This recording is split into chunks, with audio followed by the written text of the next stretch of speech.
Saw and a board and I'll cut it. I'll climb up a ladder with a hammer and a nail and I'll nail it. Well, we worked so hard to build a little house together. In the snow or the rain or the ice cold wind, whenever. No matter what the weather, we're together.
Let me have a rule and a saw and a board and I'll cut it.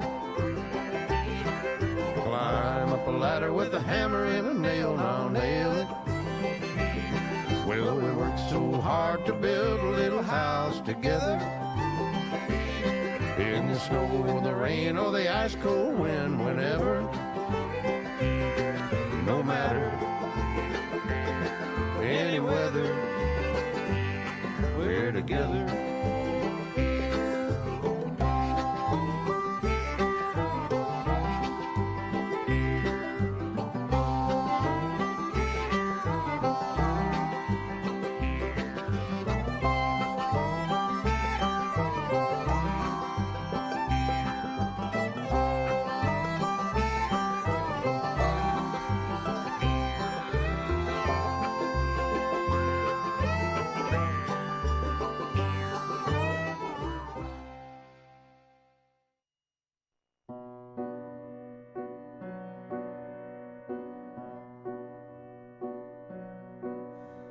Take a look around lively old London, buzzing crowds, we sweat and we revel, red-cheeked shouts and songs in the flicker of the gaslight. Eager blighty bursts from the cobblestones, racing, climbing, blooming fertility, born from secret seeds that are scattered in the night time. London is fed upon the meat of the dead.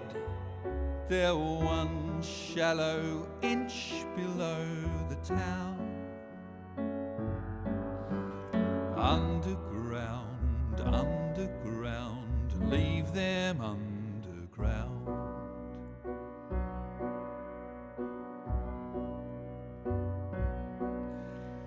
Them that whispered dreams that only poisoned us, them that told us lies of their bravery, them that preached of progress and put us in the poorhouse, them done horrid murder on bloody stages, them that loudly crowed their humility, lords and dames that sung in the chapels on a Sunday. All quiet now, their mouths are stopped up by mud. They lie flung in rags and make no sound. Underground, underground, leave them underground.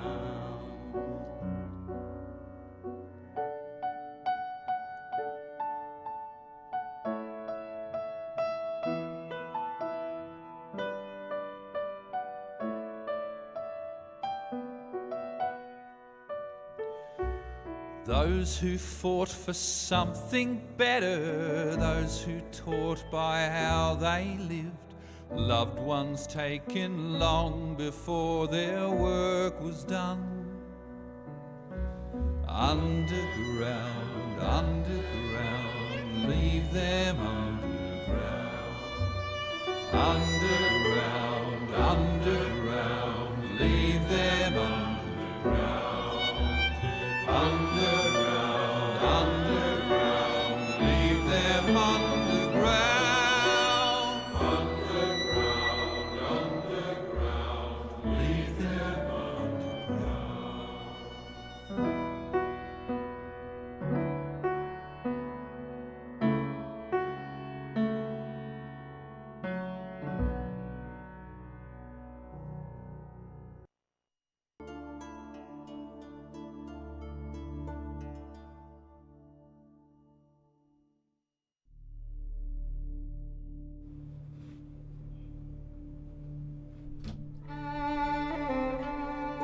Good morning, ladies and gents.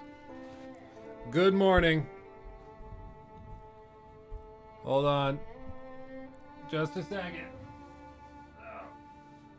I spilled some of my green bean, whatever the hell it's called.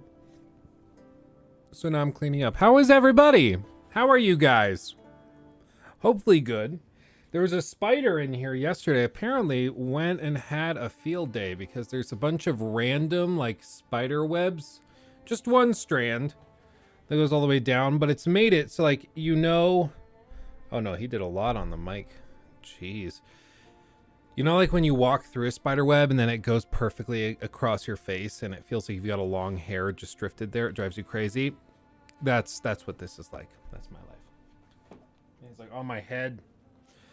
Oh, anyway, how's everybody doing? Everybody feeling good? Feeling good on a Monday? Everybody have a good weekend? Oh, hold on. I've got to put the chat in here. Hold on. We can't forget the chat. I have to do pop out, copy the link, and then I have to paste the link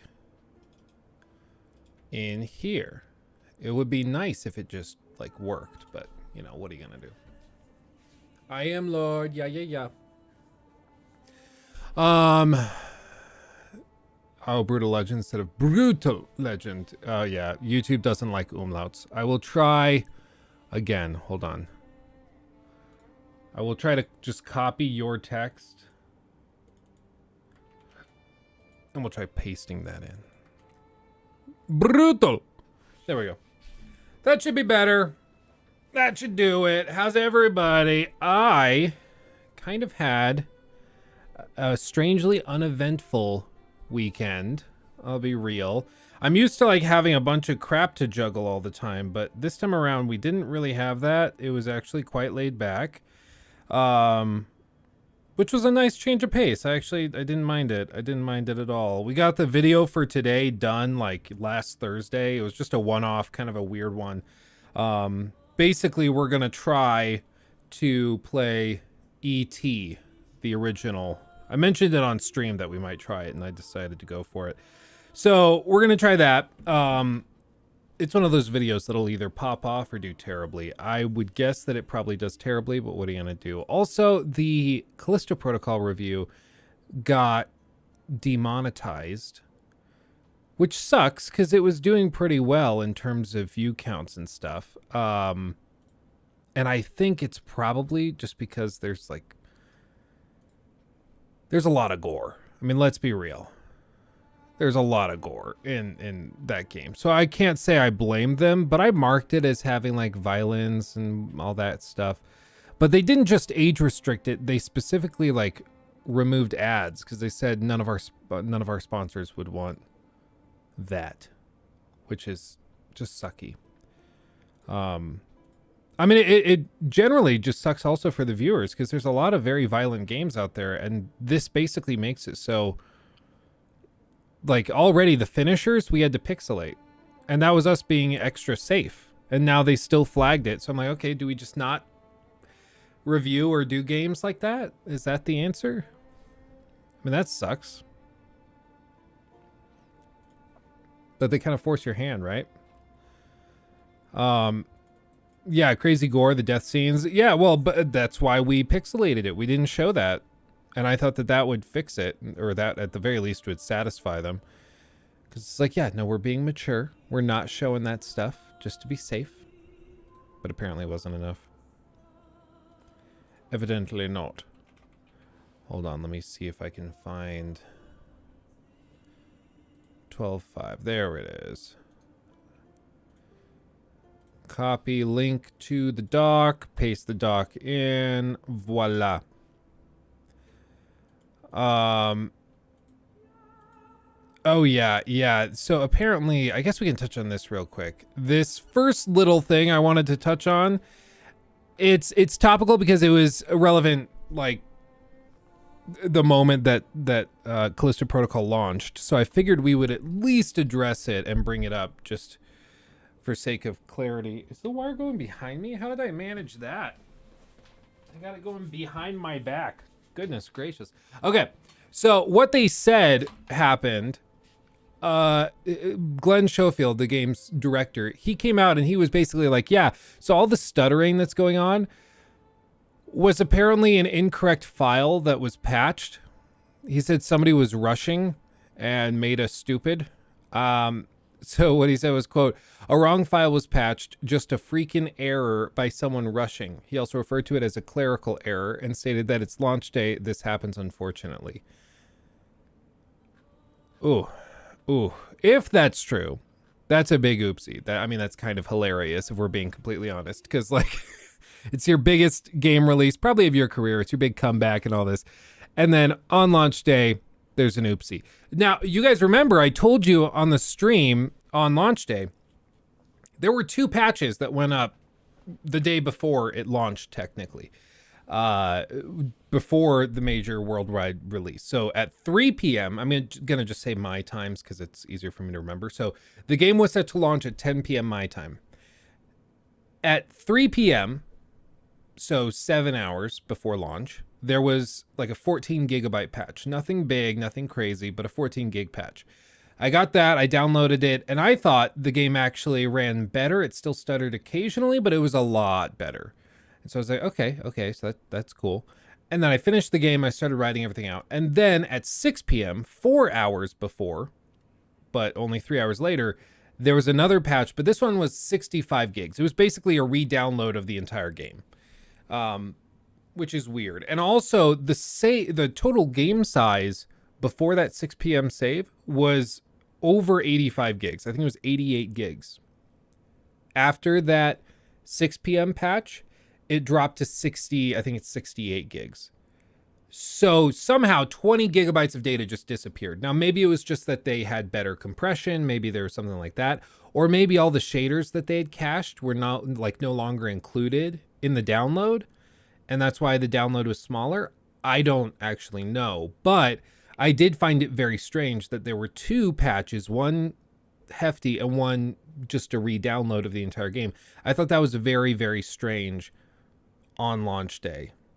Or technically the day before launch day, depending on where you are. But like hours before launch for that to happen. So I would actually believe that something like this could have happened, that there was a stupid mistake where somebody sent out an update that wasn't supposed to be sent out, or something. I mean, it sounds crazy that for a multi-million-dollar game you accidentally check a box and that causes all of this trouble. But I mean, can you imagine if this is true? The one guy who did that, and he basically is responsible for the PC port having like a 5 out of 10 instead of an 8 out of 10. Like, that's pretty pathetic. And I mean, I don't know if you can get fired for that kind of thing. I mean, the game's already out, but that's a big oopsie if that's true. Like, that is a big oopsie. What's shader caching? My Imperium answered it. The shader cache is a collection of parsed and pre-compiled shaders. Basically, like, every time something happens in a video game, whether it's like a blast of smoke or a new character with its set of textures and stuff, every time they come in, there are shaders that are calculated out to basically tell the rendering engine how to treat it with different light sources.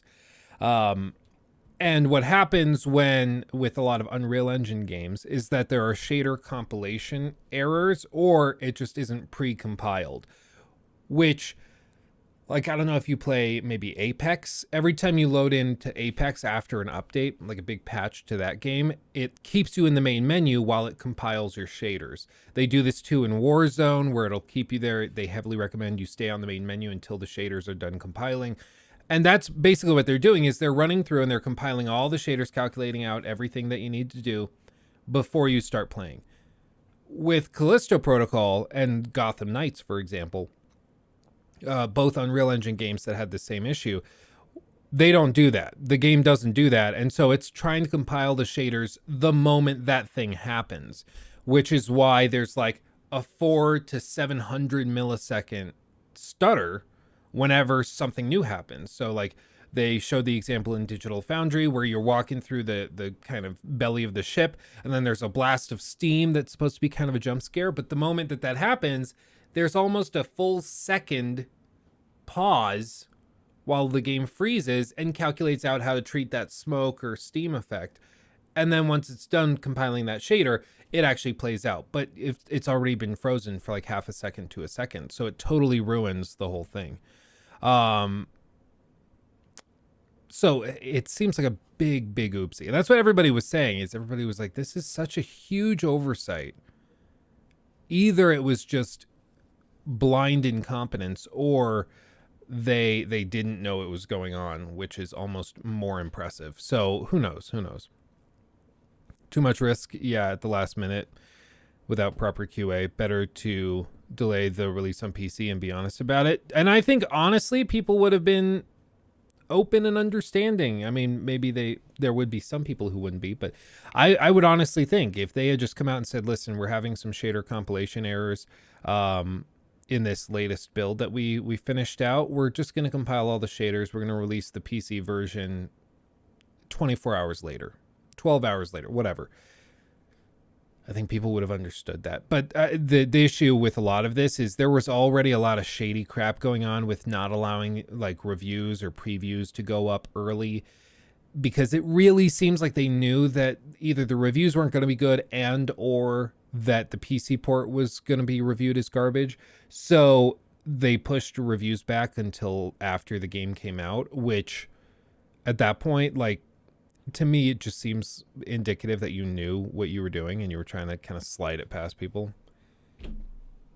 I don't know. Carrick was saying that he's reviewed a bunch of games that have same day releases, and he didn't think that there were direct correlations between same day review embargoes and the quality of the games. Which, I mean, I'm sure there's a lot of examples of same day embargoes that the games ended up being really, really good. But what I know is that it stinks and is really fishy when reviewers across the board have a ton of trouble getting review codes. And then they're told, okay, here's a review code. You have like a day and a half to play through this whole game, and the review lifts on release date. That's strange. And I mean, I think even Carrick had the same thing, because he didn't end up posting a review, I don't think. Probably because he got the review code late and he thought it was suspicious. I think he also tried it and he said it was so buggy that he just decided not to review it, which is pretty bad. That's a pretty big oopsie. Are you excited for Hogwarts Legacy? They had some exclusive footage at CCXP this weekend. Yes, I am very excited for that. I did see leaked footage of it. I actually recorded it to one of my phones because I was like, ooh, this could be juicy. This will be good to have. And it was of one of the characters riding one of the big beasts. And I thought it looked pretty good. I mean, honestly, it was recorded on like a potato, but still. I'm excited for that. We'll see.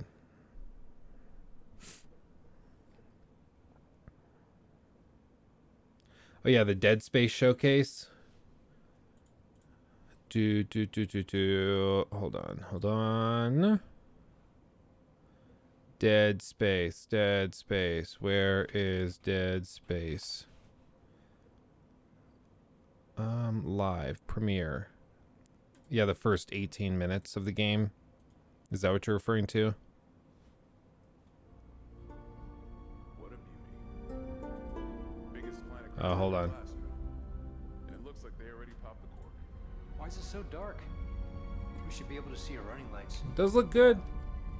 I'll get us into hailing range. Someone's got to be waiting up for us. Just be careful. Because you guys remember, we just played this, so it's... The CEC's pride and joy. No chances, huh? Oh yeah, Carrick is a super nice guy. He's also a crazy workaholic, and he's talked about it on Twitter a lot. Apparently he's got like pretty bad insomnia, so he will just like work until 6 a.m. and then he'll sleep for 3 hours and then get back to work. Like, he's crazy. He's like not even a real human being. It's crazy. But I mean, you kind of have to have that attitude if you're reviewing games as frequently as he is. I mean, you just look to review something like Midnight Suns. One of the reasons I didn't like those types of games are really tough for me to pull off reviews for is because it's like 75 hours long minimum. And realistically, you probably have like maybe 5-6 days to do that. And that's a lot. That's a lot.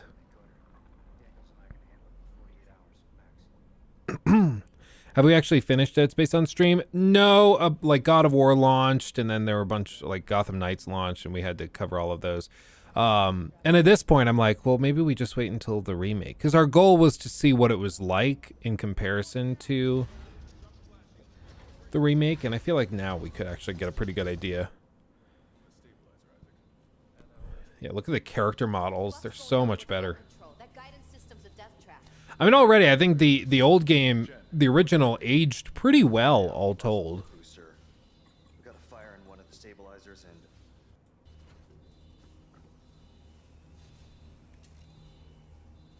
That's cool, the sparks bounce off. I will say, like, the biggest issue with the original playing it now is the aliasing. Like, you can tell it's rendering at whatever crazy low resolution. People were saying it was like 1080p, and I don't think I buy that. It's like maybe 720p or lower. Because like all of these sharp edges, extremely jagged.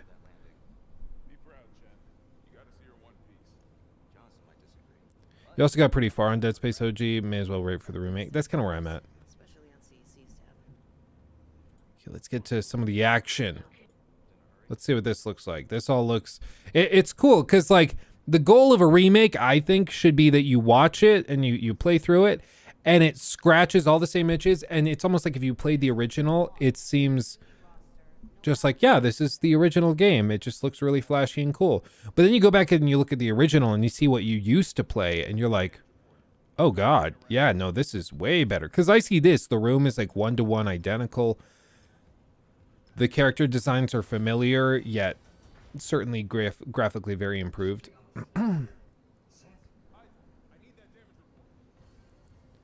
So, like, this seems to be pretty much exactly what I was hoping it would be, which is good to see. Like, they're not trying to reinvent the wheel, because I don't think you needed to reinvent the wheel. They could fix the damn menu. Hopefully, we'll see if they do that, where they pull up the map, because that map is broken as hell.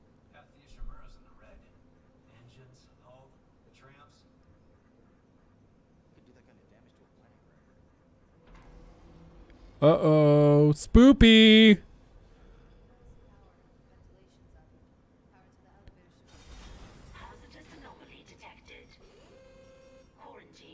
Yeah, if you've never played it before, this shouldn't be that big of a deal. This is like the first 4 minutes, 8 minutes of the game. Like it's very, very early. I will say one of the biggest bummers of Callisto Protocol is that I feel like all the really cool moments they showed in trailers beforehand. Oops.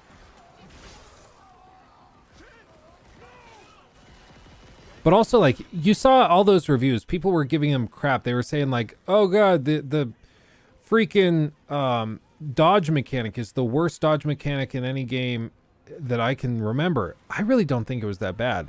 It broke horribly when there were multiple enemies on screen, certainly.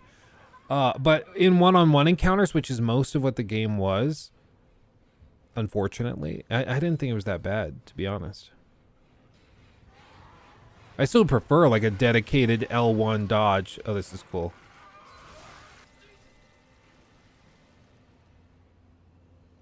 Oops.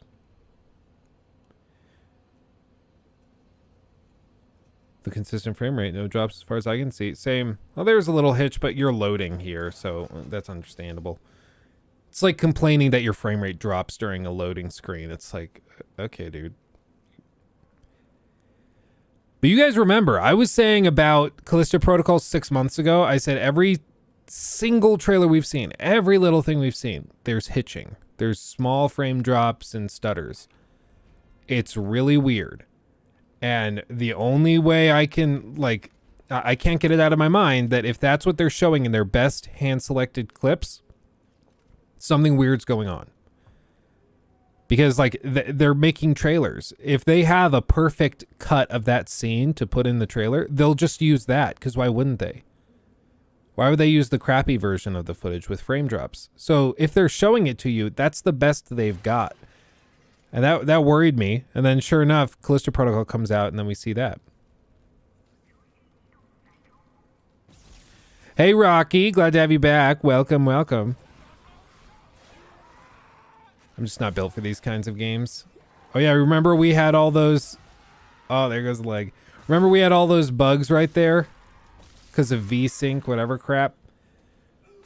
The enemy, like, we couldn't walk through the doorway. Oopsie, sorry. But, like, even this, if I were to... Apparently now, if I were to make a video showing this footage, apparently I would get, like, demonetized, which is crazy. It's just like, okay, so I can't cover games with, like, excessive violence. Or if I cover them, I have to play it with, like, the gore setting turned off. I don't know. I do think there is somebody going around on my channel specifically looking for things to flag. Because they reflagged the God of War video even after we cut out the part that was supposedly bad. So I think there's some grumpy goose that's trying to cause a ruckus. Yeah, this is the 18 minutes of gameplay IGN just released.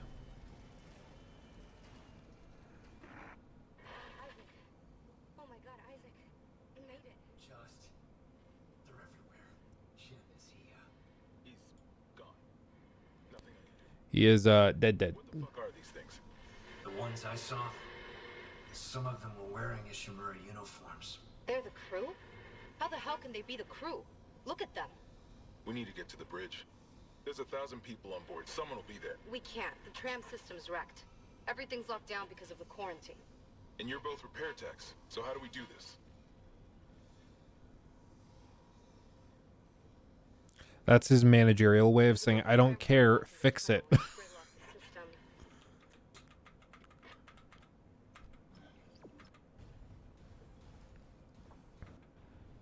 Yeah, there were also so many more cool abilities and stuff in Dead Space.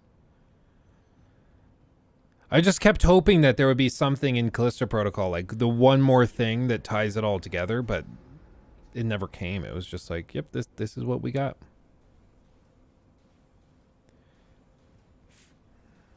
Did Luke upset a Star Citizen fanboy? Maybe, but in my video on the main channel where I played that, It's got like 250,000 views, and it's got overwhelmingly positive like to dislike ratio. Like, I think Star Citizen fans were actually generally pretty positive about it.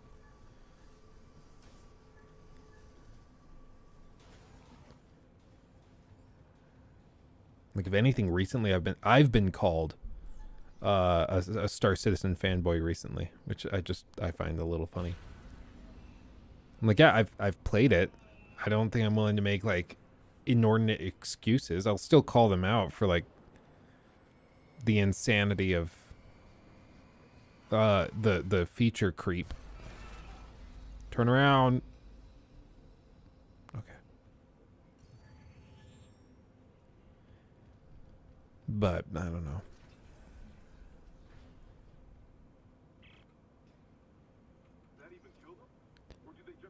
I mean, even after these reviews, though, speaking of the grumpy goose, even after the reviews, they still are flagging stuff. So, and it's being like upheld. But what's sucky is that they don't give you like a timestamp. So, like, if the God of War video got flagged because they said it was promotion of unaliving oneself, and I said, like, clearly I'm not promoting it. I just showed the clip of Kratos jumping off the ledge.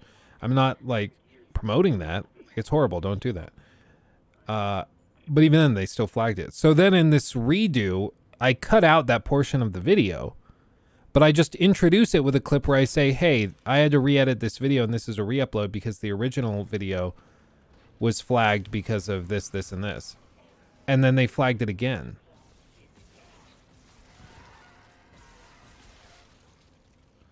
So it's just weird.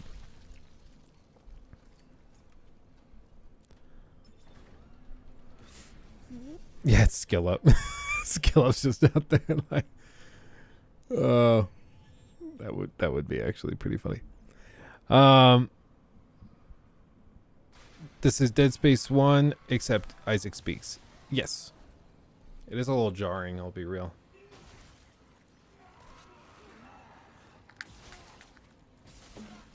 Yeah, Marvel's Avengers after watching your worst game ever, and I thought my jokes were bad. Yeah, it's pretty rough. It's pretty rough. Like, I was playing it, and I was shocked. I was like, I know this is commonly called, like, the worst game ever. But it can't be that bad. It's that bad. It is that bad. Like, the biggest problem, and you'll see, we're going to do a video in the next, probably week, where I go back and I try Ride to Hell Retribution. And that game is also, like, it starts in the most bizarre way possible.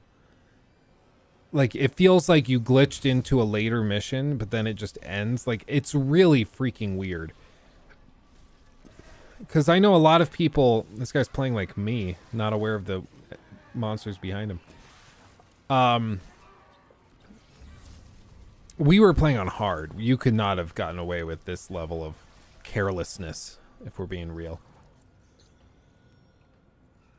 But yeah, Ride to Hell Retribution, that's something else, dude. I feel like a lot of people are aware that that game is horrible, but they haven't actually like sat down and played it, or they watched like a Game Ranks video where they listed it as the worst game ever. But good God almighty, it actually is that terrible. It's bad. It's really, really bad. This is proper games journalist gameplay.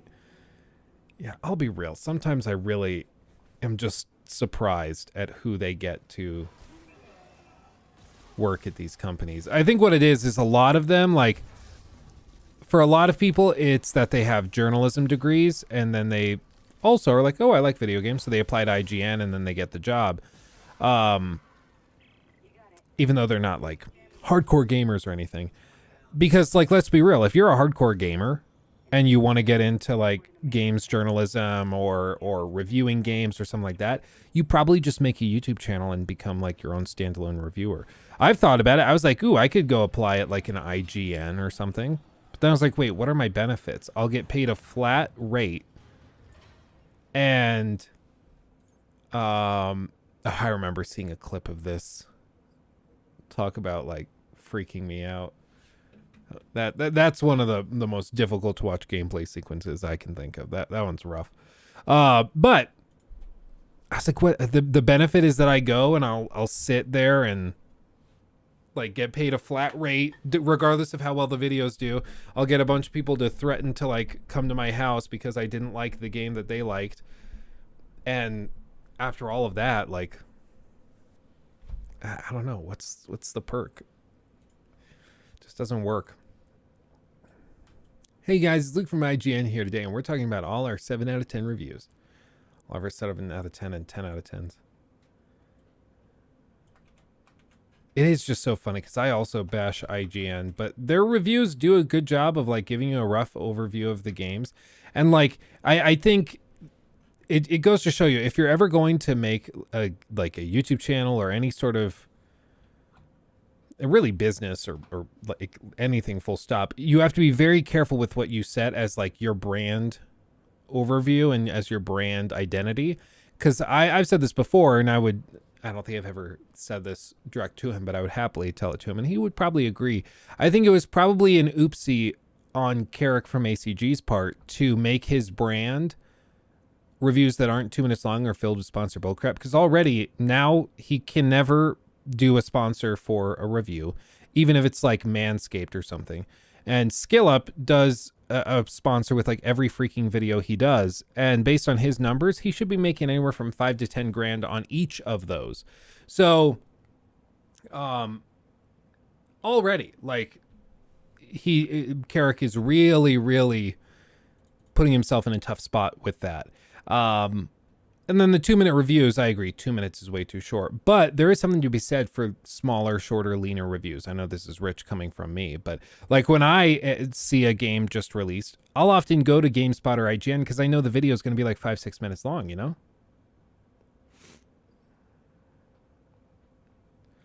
So the moment IGN gave Alien Isolation a 5.9 out of 10 is the moment I stopped caring.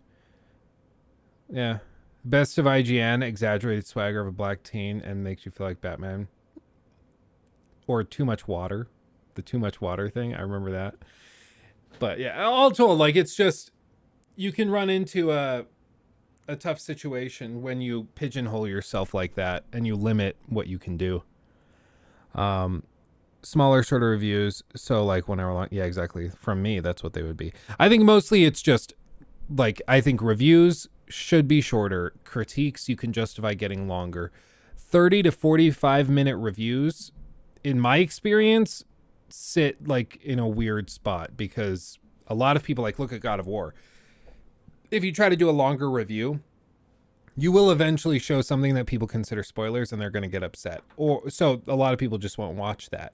And I've seen that where we tried to play like God of War on stream and a lot of people didn't show up because they didn't want it spoiled and stuff like that. So it's also part of it. Like I get asked daily now, when's the God of War critique coming? And honestly, like one of the things we're trying to do is to make sure that the overwhelming majority of people have finished the game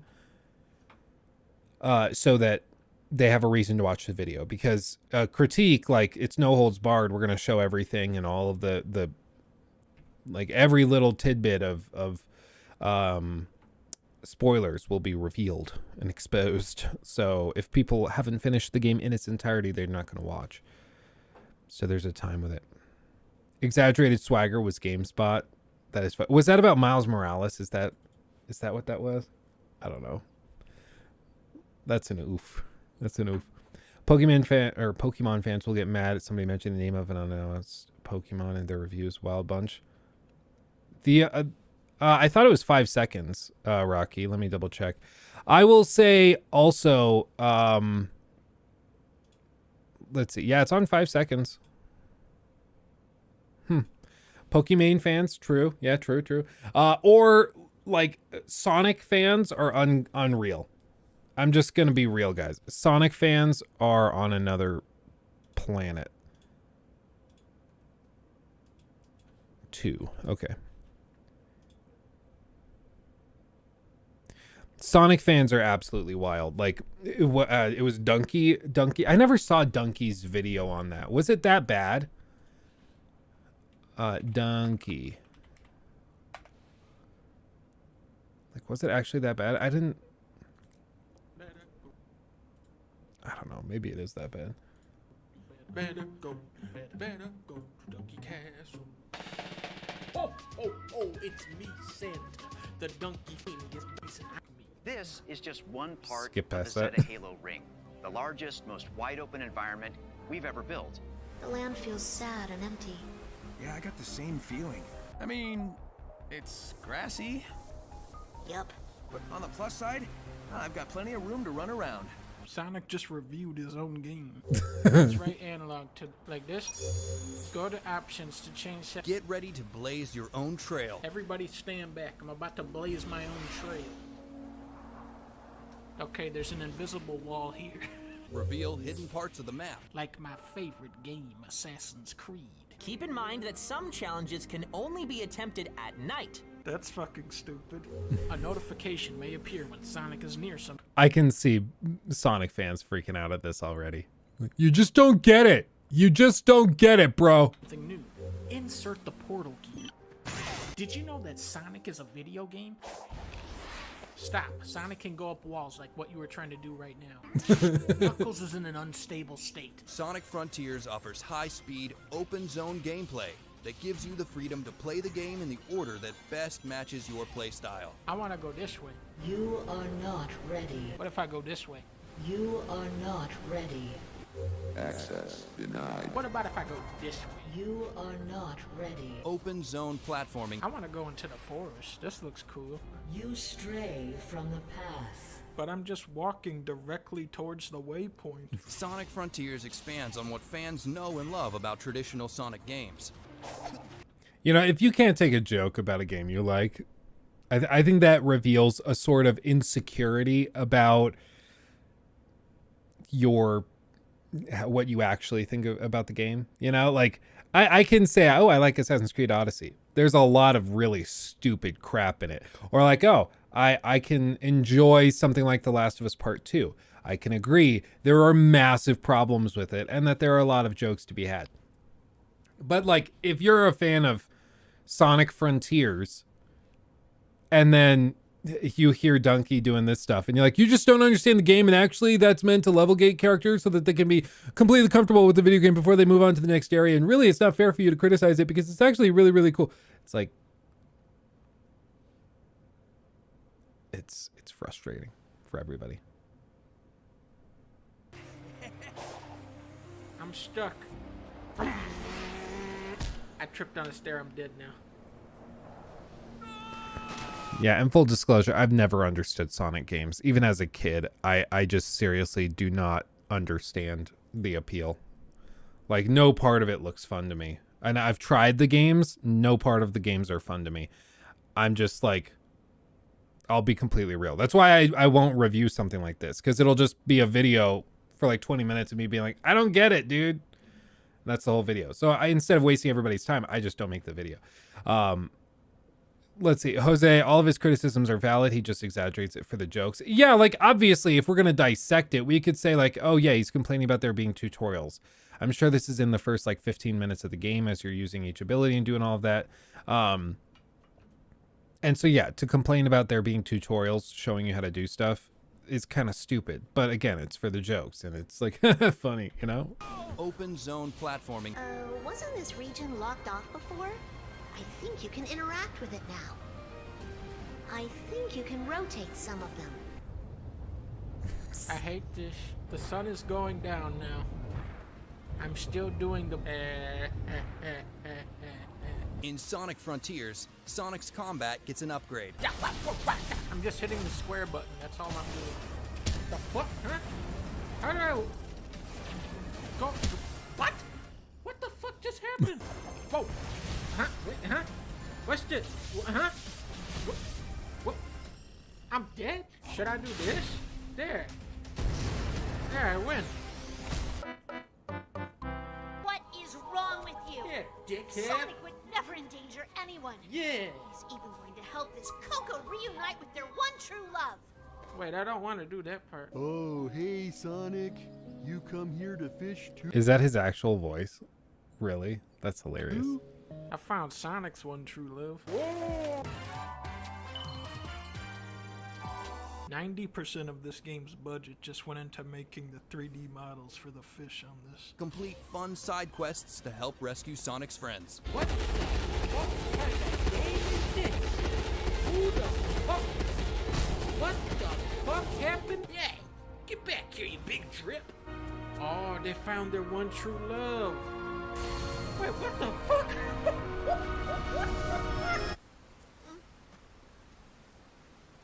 Look at how happy they are that they don't have to be in this game anymore. Sonic, no! Oh my! He's okay. Yeah, he's okay.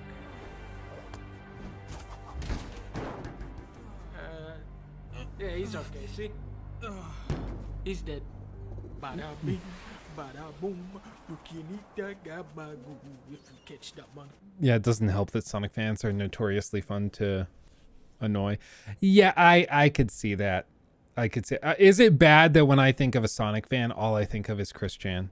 Is that bad? Is that bad of me? It probably will freak out some Sonic fans, but like that strikes me as like the quintessential. No, that's accurate. It's just like that. I mean, when I think of it, I'm like, okay, who do I know of in the world that is like a big fan of Sonic stuff? Chris Chan. I don't think I can think of anybody else I know that actually does like Sonic stuff. Why is a seagull unironically? Sonic? Wait. Sonic cannot match Giganto's power. Oh, yeah? Super Sonic doesn't take damage. I played. So, that was a thing. Now we gotta go to level 2, Eggman's Desert. Wait a minute. Where is all the constant popping? And how come it says Made in Dreams where the speedometer should be? Now this is the real game, right? Okay, yep, that's the real game. Yep, that's the real Sonic. This is the level where we team up with Hank to take down Walter White. Great, I've got sand in my shoes. Treasure. Yep, wait, no, my treasure. My treasure is falling down. No, come back. Oh, shit. Oh, fuck, I'm stuck. Oh no. The world map is bigger than ever, giving Sonic more room to run and explore his surroundings. I can't move. I'm slamming every button, but I can't move at all. Go. Jump. Go. Oh no. Look at this idle animation. That is kind of funny that that's his idol. Let's be real. Sonic! The more gameplay he's exposed to, the more corrupted he becomes. Come on. Come on, little Pikmin. Let's go look for a place to die. High-speed, open-zone gameplay. I've mastered the open zone gameplay and movement system. Of all the ancient temples I've been in, this one might be the coolest.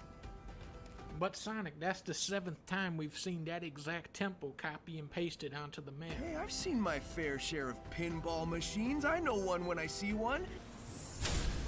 You're that ninja. Whee. I like this. Oh, I'm gonna kill this guy. I'm dead accident. Whoa. Yeah, I just seriously don't get it. I don't understand. What killed me? Engage in exhilarating combat. Those sure are words you said just now. In Sonic Frontiers, Sonic's combat gets an upgrade, making battling enemies that was more funny. exciting That was and funny. fluid Come than ever on. Before. Giganto, tear down this wall.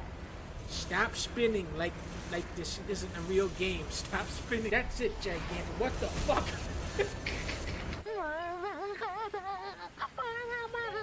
Wasn't this nominated for Game of the Year? Or am I just totally making that up? I think this is one of the nominees. That's insane. Like, I think, like, no, it was. What am I thinking of then? What am I thinking of? Which game was...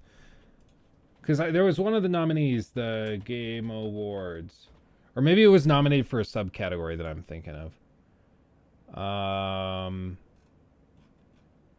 View all categories. No, Xenoblade Chronicles 3 is the one I didn't see coming for Game of the Year. Best game, no, thank you. Best game direction, no. Which category am I thinking of that it was nominated for? And I was like, that's bold. Not art direction, not that. Audio design. Hold on, I'm flicking through the tabs. Games for Impact. It would be really funny if Sonic won that. That would actually be funny. Did I just totally make up that it was nominated for something? I could have sworn I saw it nominated for a thing. An award. And when I saw it, I was like, really? Okay. What? Maybe I just totally made that up. Maybe it's just not even... Player's choice? Oh. Well, that's freaking dumb. Why would players choose it? I mean, that should just tell you how hardcore the fan base is. Like, that they could overwhelmingly support it to getting nominated for that. Damn. Best role-playing, best family, best eSIM, multiplayer, content creator of the year. Yeah, that's crazy. Huh. Well, Sonic fans have gone rabid. Yeah. The movie was nominated. I thought the original, I didn't see the second one, but I watched the first one with my little brother, and I thought it was actually decent. Like, fine. Hard to believe this game would get nominated for everything, for anything. That's kind of where I'm at. I'm like, honestly, a little surprised. Don't worry, Sonic. Like, I think if a game has extreme technical issues like this, the end. It's got to be pretty exceptional to still get nominated. Might be able to defeat Giganto. Sonic is dead forever.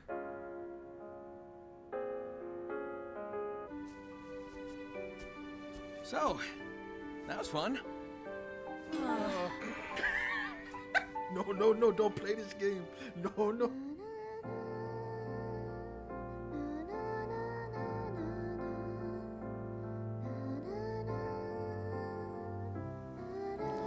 Okay, this is what they got really upset at. I remember this. So this is what people freaked out at, was this last section of the video, where he shows the user scores for each of these games, and he's showing the clear like implication is that the game on the right is way better than the game on the left, and yet the game on the left has user scores above those games, right? And so, like, Super Mario Odyssey, I don't think is very good. Or I thought it was extremely overrated, I should say. What is there is fun and fine, but it's by no means, like, anywhere near to one of the top Mario games ever. But still, like, 8.9. Hades is tremendous. Hades is great. It's pathetic to see them score the same. I agree. User scores. But I think that this is more indicative of the real problem with Sonic, which is that there's not a lot of wide mass market appeal with Sonic anymore, I don't think. So, like, there's a lot of casual gamers or gamers who play a lot of different types of games who would try Metal Gear Solid or would try Hades, right? There's not a lot of people who were like, yeah, I'll pop into Sonic. I'll see what Frontiers is like. Not many people like that.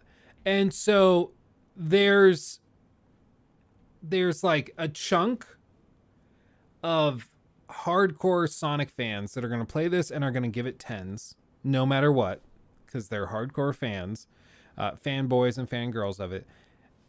Whereas like games like Metal Gear Solid 5, you know, they've got a wide market and a much broader net for casual players. Breath of the Wild having wow. Breath of the Wild having 8.7 and Sonic Frontiers having 8.8. Like, if that doesn't tell you how useless user scores are for indicating quality, I don't know what will. But it goes back, like, what does the user score actually tell you? Well, it's not actually an indication of quality. It's an indication of what players think of that game, or what alleged players think of the game. Usually what this just devolves into is downvoting and freakouts, and I think that that's a huge element of it. And a game like Breath of the Wild has had its fair share of attempted downvotes, but I mean, 1,000, 1,100, almost 1,200 ratings for Sonic Frontiers. Breath of the Wild, Just over 19,000, so it's not even in the same ballpark.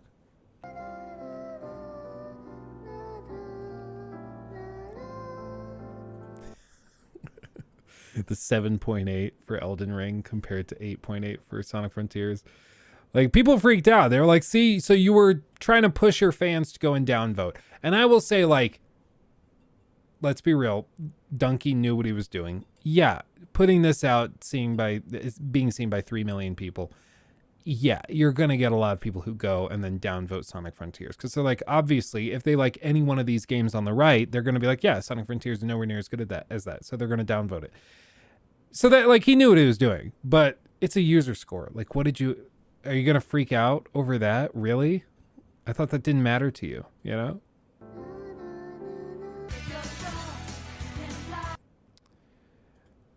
It's pretty funny. It's honestly pretty funny. When Hank said, Sonic, you're the fastest person I know, but you're too slow to catch up to this seagull. I don't know what that is. So yeah, I don't know. It's funny that freaked out. Sonic Frontiers is the game of all time. That's funny. It's behind my face.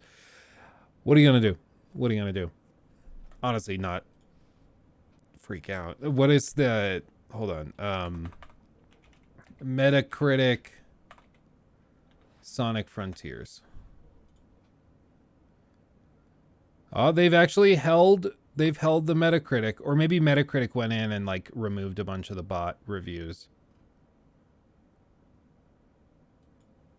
This is really the right step in the franchise. I'm so happy Sonic is finally useful again. Please go play the game. Is great. Best Sonic game in more than a decade. Okay. The game takes itself seriously. The open zones are well designed and the gameplay is really fun. Okay. Notice I think a lot of these fanboys went in here and started giving 8s and 9s instead of the 10s because they didn't want to appear like fanboys, you know? Most fun had in a 3D Sonic game since Generation, and the story's honestly one of the best in the series. I enjoy my time with this game. The soundtrack and boss fight I like the most. This direction's pretty good. Could be better, but I had fun time. Donkey Boy Cuck. Very fun game, a little rough around the edges in ways that could have been fixed with another month of polishing off, but doesn't detract from the overall experience. Easily the best Sonic game we've had in over a decade, a promising sign of things to come. One of the best games of the year for sure. It starts slow, but then gets a lot of fun, which many games nowadays are lacking. Okay. Okay.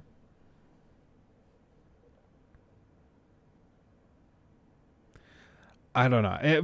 For me, it's just user scores are literally useless because you don't even have to, like, there's no way to verify even that they played the game to put these up. So, like, it's literally useless. Whereas at least, like, the critic scores are from critics, and usually you can tell that they played it. So I'm just always blown away at how few of these companies I recognize. CG Magazine, Gamer.no, Gfinity. I've heard of Jewel Shockers, Maristation, COG Connected, Atomics, Worth Playing, Multiplayer.it, The Enemy. I've heard of those two. GamesBeat, heard of that. Metro Games I almost said sexual.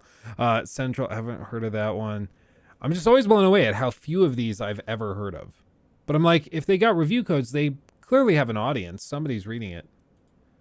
Like this one. Every eye. So, wait, where's the translation thing? Did I just close it? Italian. So it's an Italian website. So that's probably why I haven't heard of it. But still.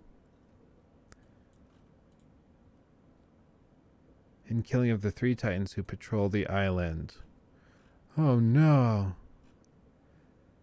I don't know. This is a well-written review though. I like how they structured it. It's really clean.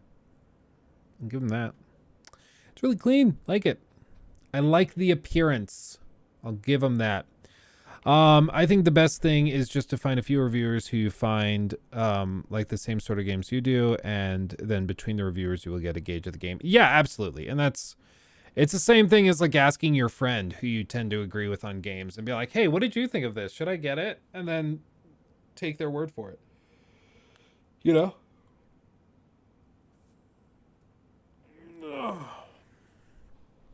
Luke, I've heard a thing you like Spider-Man PS4.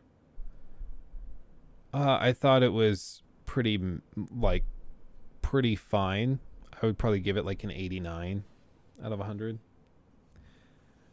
I thought it was good. Like, it kind of drags on a bit, but it's good.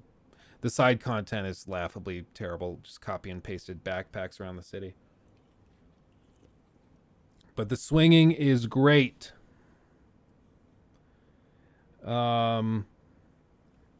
Swinging sure is great. So, let's see what else. This next little tidbit will actually probably excite a fair number of people. Hold on, I'm just pulling open these things. Hold on, please hold. Please hold. There's a lot of tabs to open.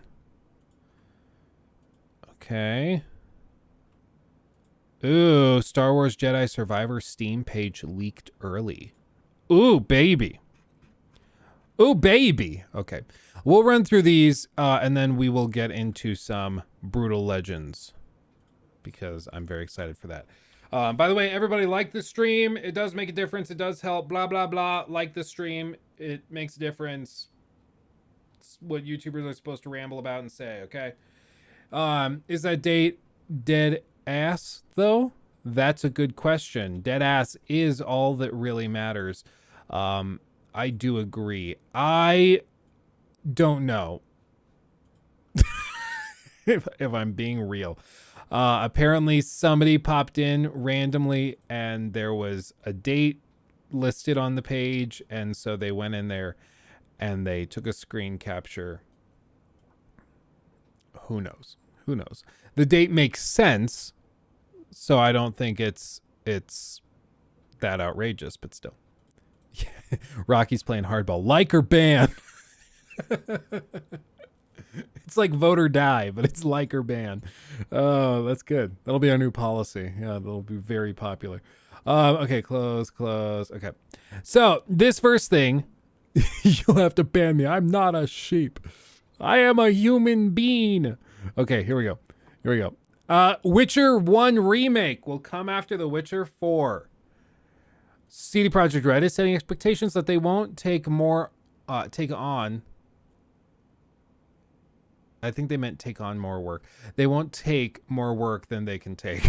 They won't take on more work than they. I don't know. It's a clunkily written bit there. So they've said that they're not going to start working on it until after The Witcher 4, to be completely clear. And this I actually am kind of glad to hear, because basically what's being disclosed here is just that they are setting a clear and concise limit. They're saying, listen, we're excited to start working on it, but we're going to take one project at a time. I think one of the things they learned with CD Projekt Red, I think one of the things they learned about their whole process while working on Cyberpunk 2077 is that when you have multiple pots on the stove, you have a lot of chefs in the kitchen. And then when you have certain chefs trying to cross over and help with all different pots on the stove at the same time, it ends up just making things chaotic. And it doesn't work as well as just having like a few people who are really good at what they do working on that one thing until it's done. And so they're trying to shake it up, because you guys will remember we went and said that we read that article where they went through the development process of Cyberpunk, and then we watched the announcement of the like remastered version of The Witcher 3, or the next gen edition of The Witcher 3. And in that they said, oh, while we were working on Cyberpunk, there were a lot of people that came over and started helping on this next gen version of The Witcher 3.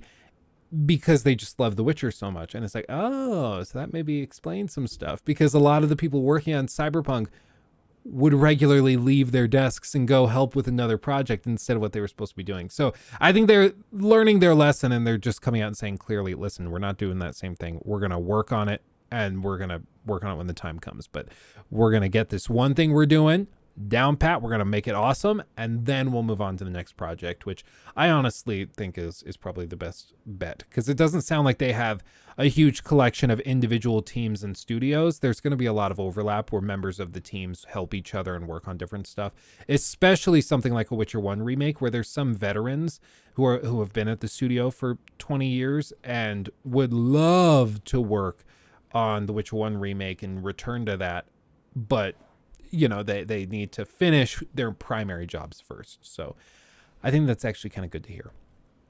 At the very least, they've learned something, right? They've learned something.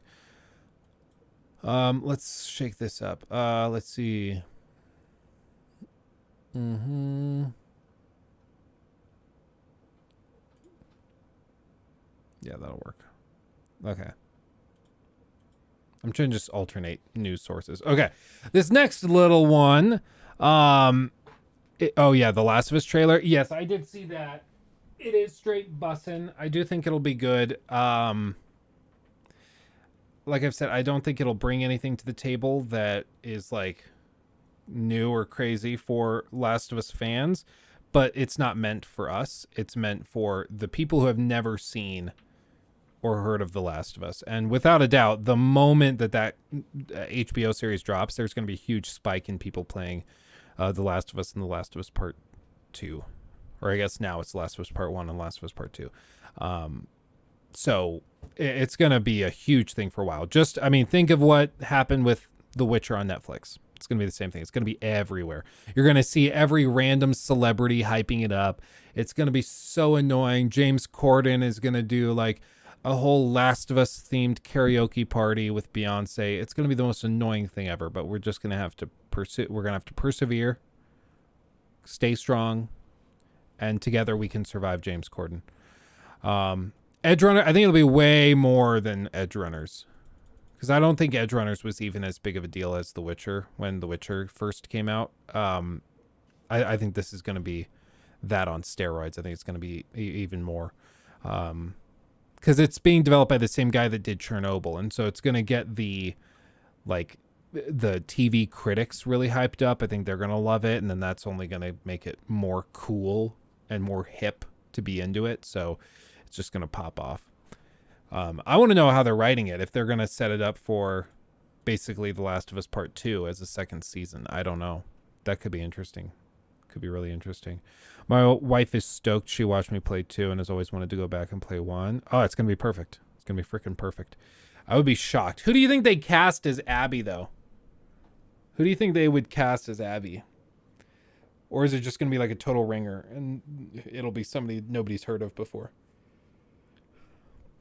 Greta Thunberg? That could work. That could work.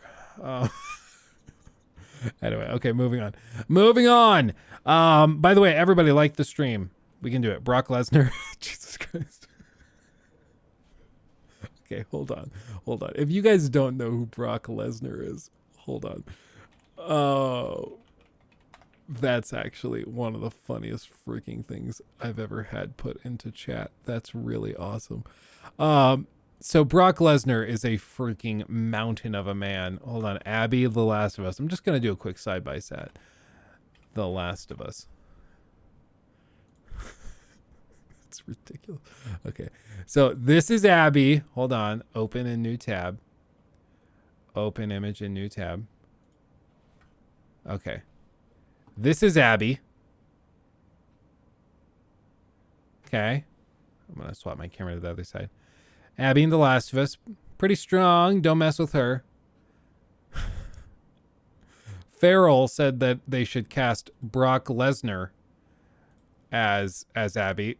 The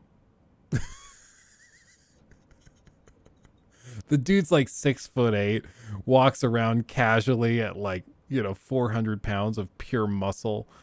Like, he's actually a freak of nature. Like, it's ridiculous, this man. Wow. Wow. Abby, Brock Lesnar. Abby, Brock Lesnar. Similar arm definition, I'll give him that. Wow, that's pretty funny. He could play Kratos. He doesn't have the voice. He's got like the Wisconsin voice, an accent, so I don't think it would play very well as Kratos. But he's got the body for it for sure. He's insane. Wow, I was not ready for that. I was like, honestly, who would they cast? I wonder if there's an actress or like somebody that would be really, really good in that role. And then you see Brock Lesnar, and I lose all focus.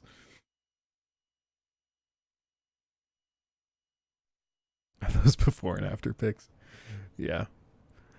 The amount of roids he takes. Yeah, no, he's on ever. I think Joe Rogan put it as like that he was on every combination you could think of. He's snorting straight like gorilla jizz, and he's injecting bull testicles into his heart. Like he's doing everything you possibly do, which is pretty funny.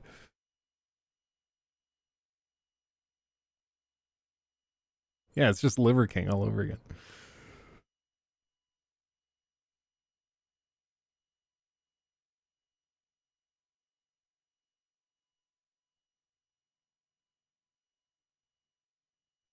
Okay, this next story.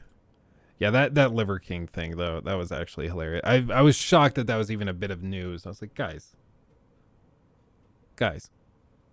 you're telling me you honestly thought this guy was that, he looked like that, eating nothing but liver, and then like he would say he slept on hardwood floors because he wanted to live like a primal being. Like Joe Rogan also talked about, I saw a clip, I don't watch Joe Rogan actively, but I saw a clip on TikTok of Joe Rogan talking about it, and Joe Rogan was just like, yeah, no, he's had him and like all of his people trying to get a hold of me and get on the podcast. Like apparently for like a year, Liver King's whole thing has been that he wants to be on the Joe Rogan Experience, and that's like his life goal. And Joe is just like, no, dude, you like scam people out of money and got them to buy supplements. Like, no, I'm not going to reward you by being on the podcast. And like, what do you have to say? You're just going to get up here and be like, eat liver and nothing else. Like, meanwhile, we all know you're on HGH. Like, come off it. Come on.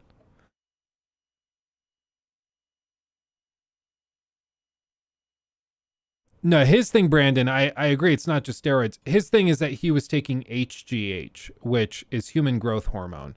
So when you take that, it causes everything to grow inordinately. And it's what like top of the line Olympian bodybuilders use. It's something that like I don't think it's the same thing that Andre the Giant had, but there's some people that can't regulate human growth hormone, and it's what causes them to just grow crazy big.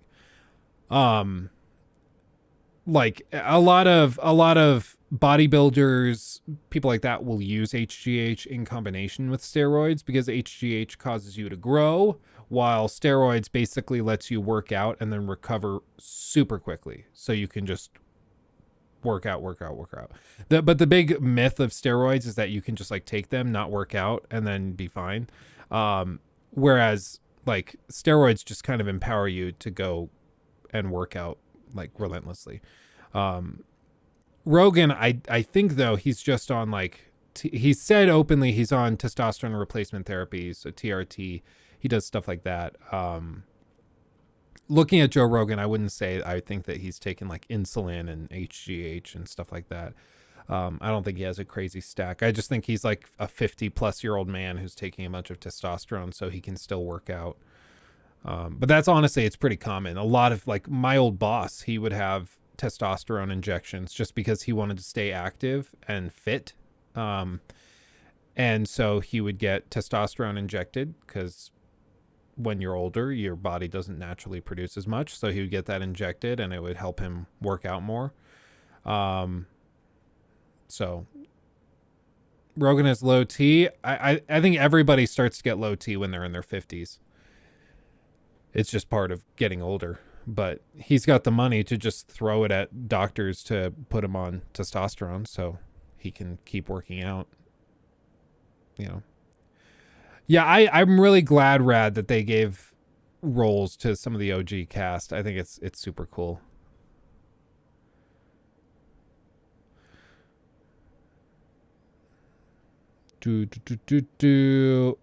When you take tests for years and years, your body stops producing and causes you, it's getting it from any. Yeah, no, exactly. Eventually your testes shut down and like, okay, so you don't need us anymore. Okay, we'll go away. We'll stop. It's why, like, I have some people in our family who are bodybuilders and pretty successful ones at that. And they are still like in the heat of their prime. Like they're still taking stuff and still working out like crazy and everything. But the whole thing is like you go on these cycles for each of whatever your stack is basically.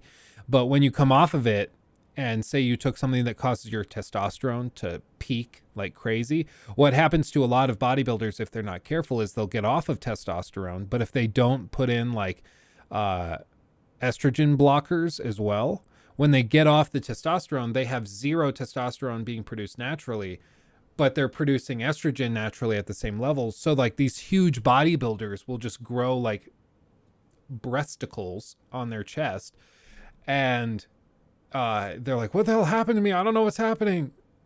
And it's like, well, yeah, because like you screwed up your hormone levels so bad. So then they have to get off of this whole stack where they are boosting testosterone levels, and then they have to go and block the production of a bunch of natural hormones that their body wants to make. And so like the moment you start messing around with your body's hormones, you're pretty much setting yourself up where you have to, you're going to have to stay on hormone like blockers and boosters and all sorts of things for the rest of your life, because your body's levels are just totally thrown off. It's wild. Luke, do you take testosterone to provide us with this much awesome content? I also wonder how much T Nadia takes to be built different. Testosterone and G Fuel.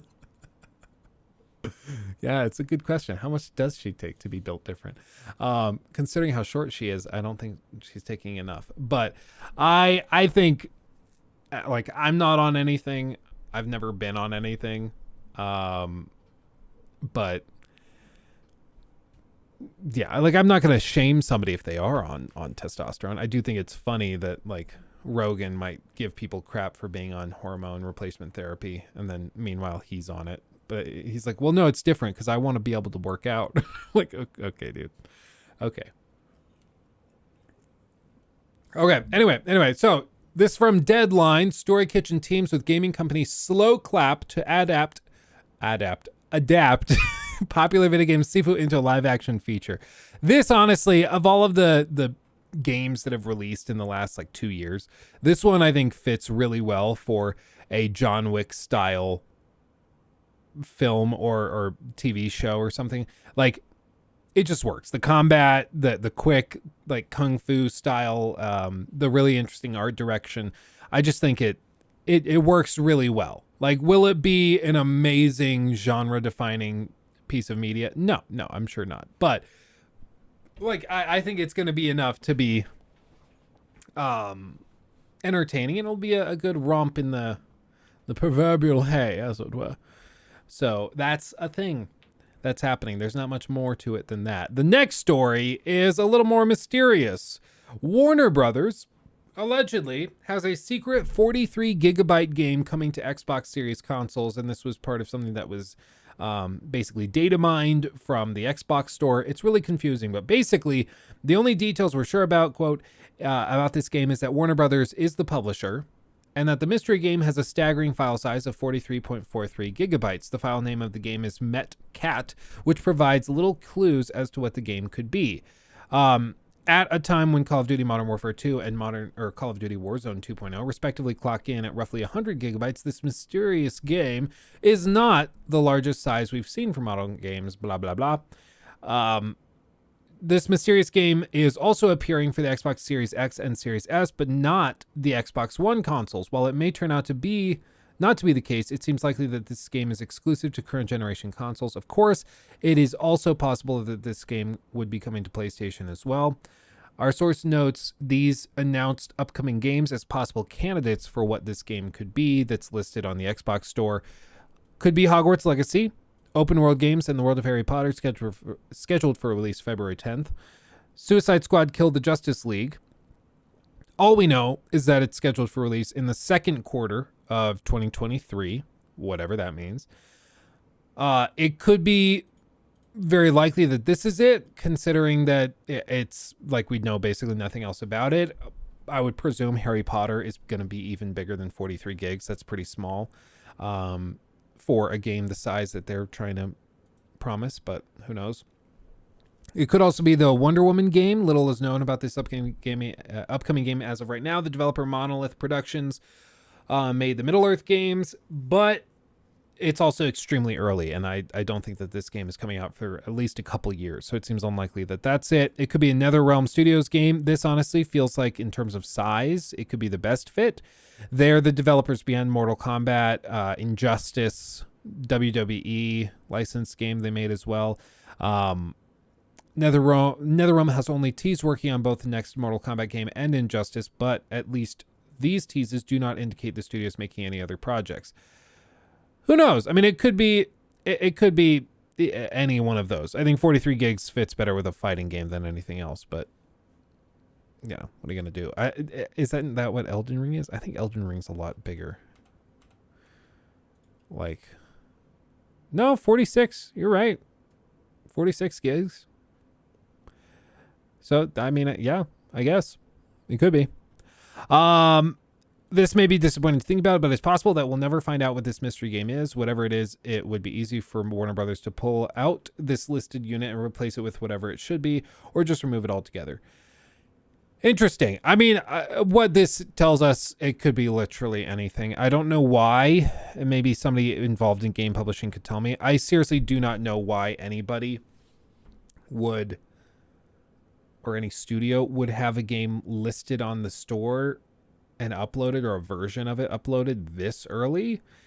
What I like would make sense is if they're doing preview events. So for those of you unaware, like say Evil West, for Evil West, how it worked is basically they provided me a Steam key to play the game through Steam.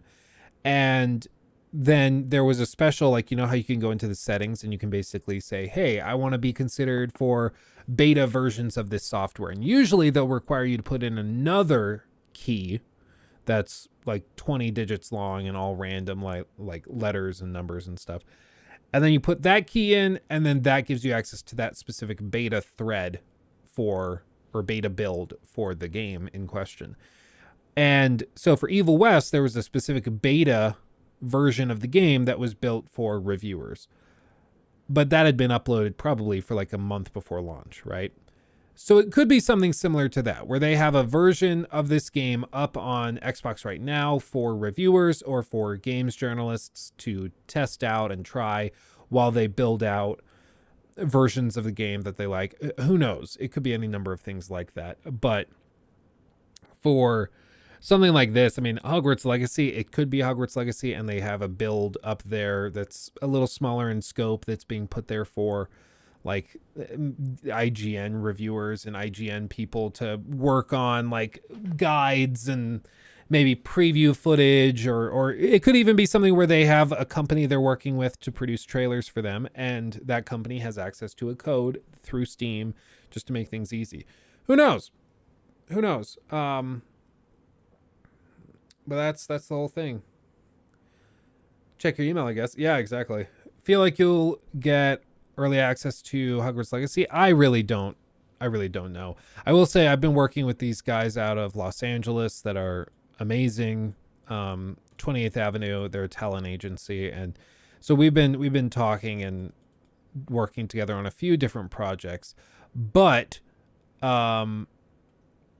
they've been just utterly tremendous, and they're the ones that actually got me the review code for the Callisto Protocol. They got me the review, or they're trying to get me a review code for High on Life. And it's really interesting because I've struggled to get companies to like respond to regular emails and stuff.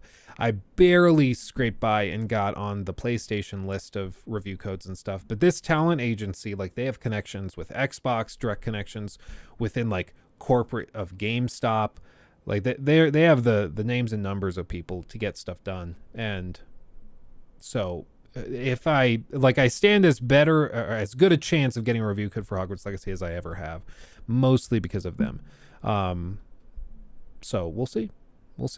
And I don't blame the guys at Warner Brothers and these game publishers for the record. I mean, can you imagine how many random people they have reaching out to them asking for review codes? Like every Tom, Dick, and Harry, every single person with a TikTok following of 10,000 people is like, yeah, I'm basically like super famous, so you should send me a review code.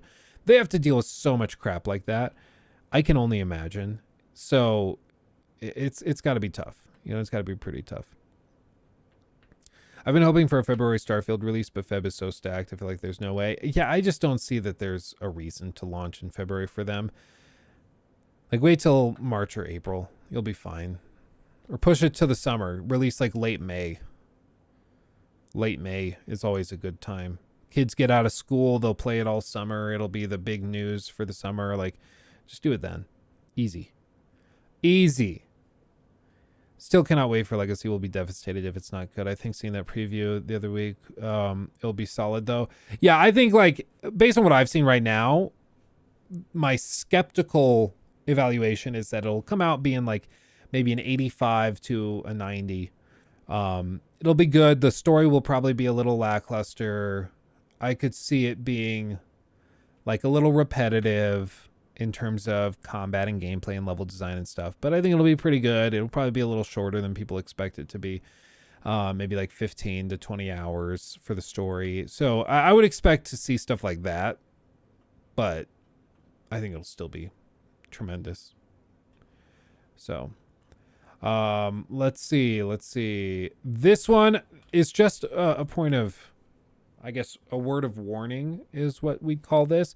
This is kind of interesting. The Game Awards will apparently be much shorter than previous years and have many less big game announcements.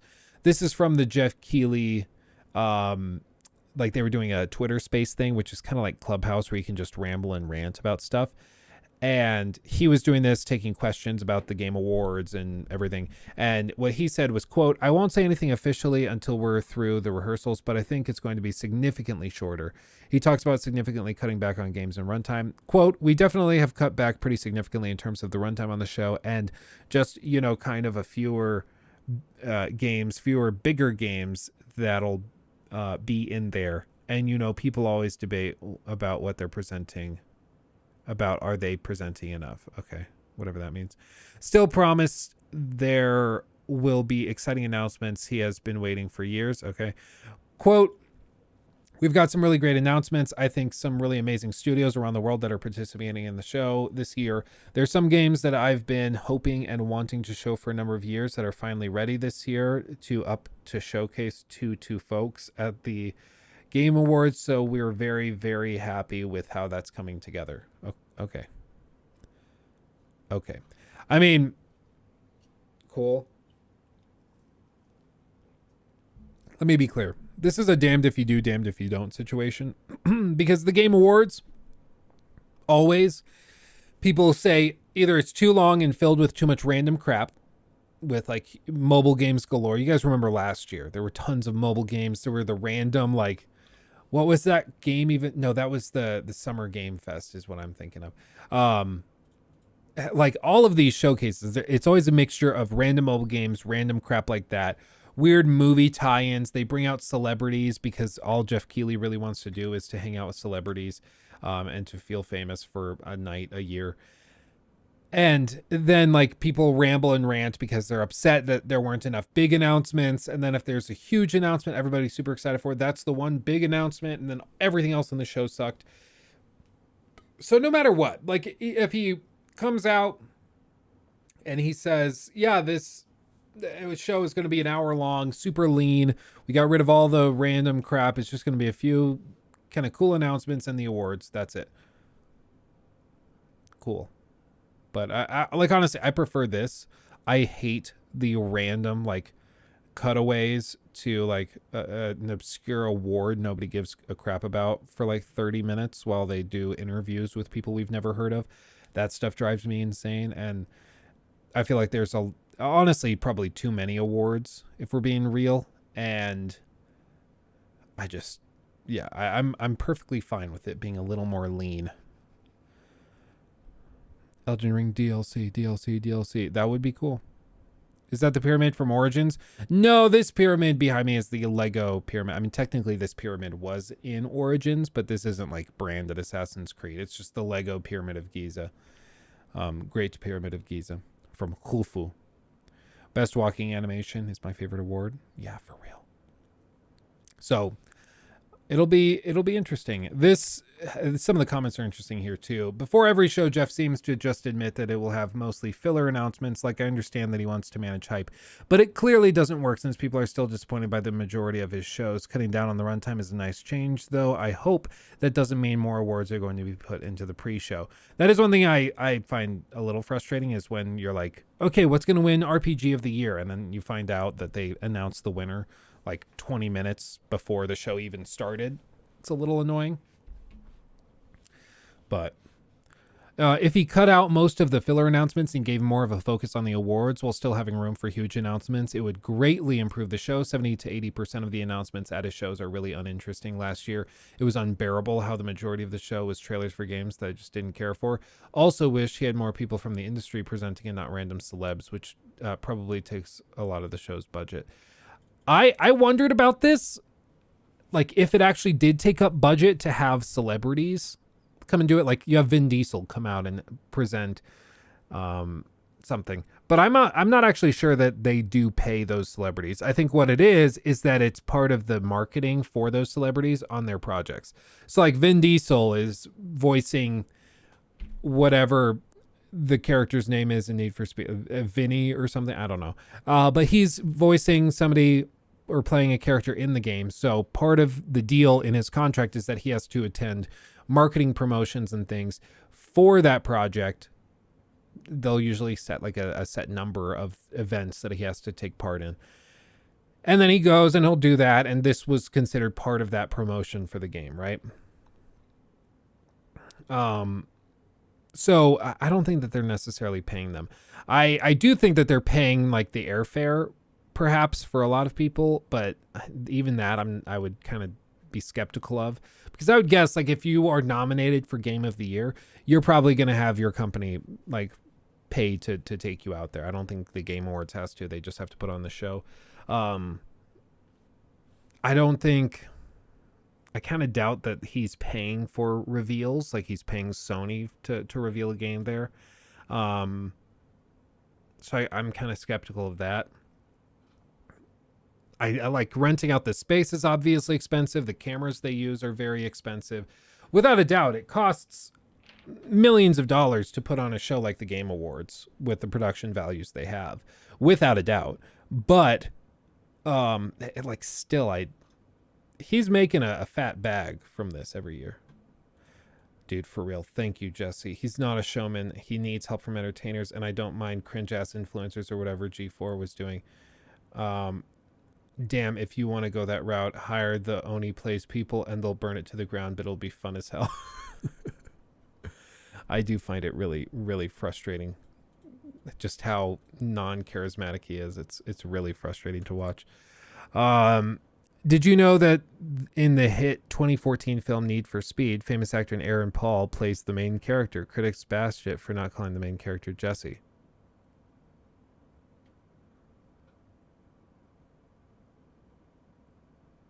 That's honestly kind of funny. Cyberpunk 2077 will receive a Game of the Year edition, according to IGN Community Post. I did see that, rad. I find that to be kind of hilariously stupid. Like, game of what year?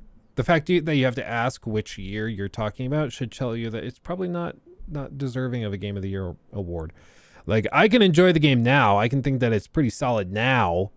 But at the time it launched, certainly was not where it needed to be, and I don't think it should be rewarded with Game of the Year nominations and stuff.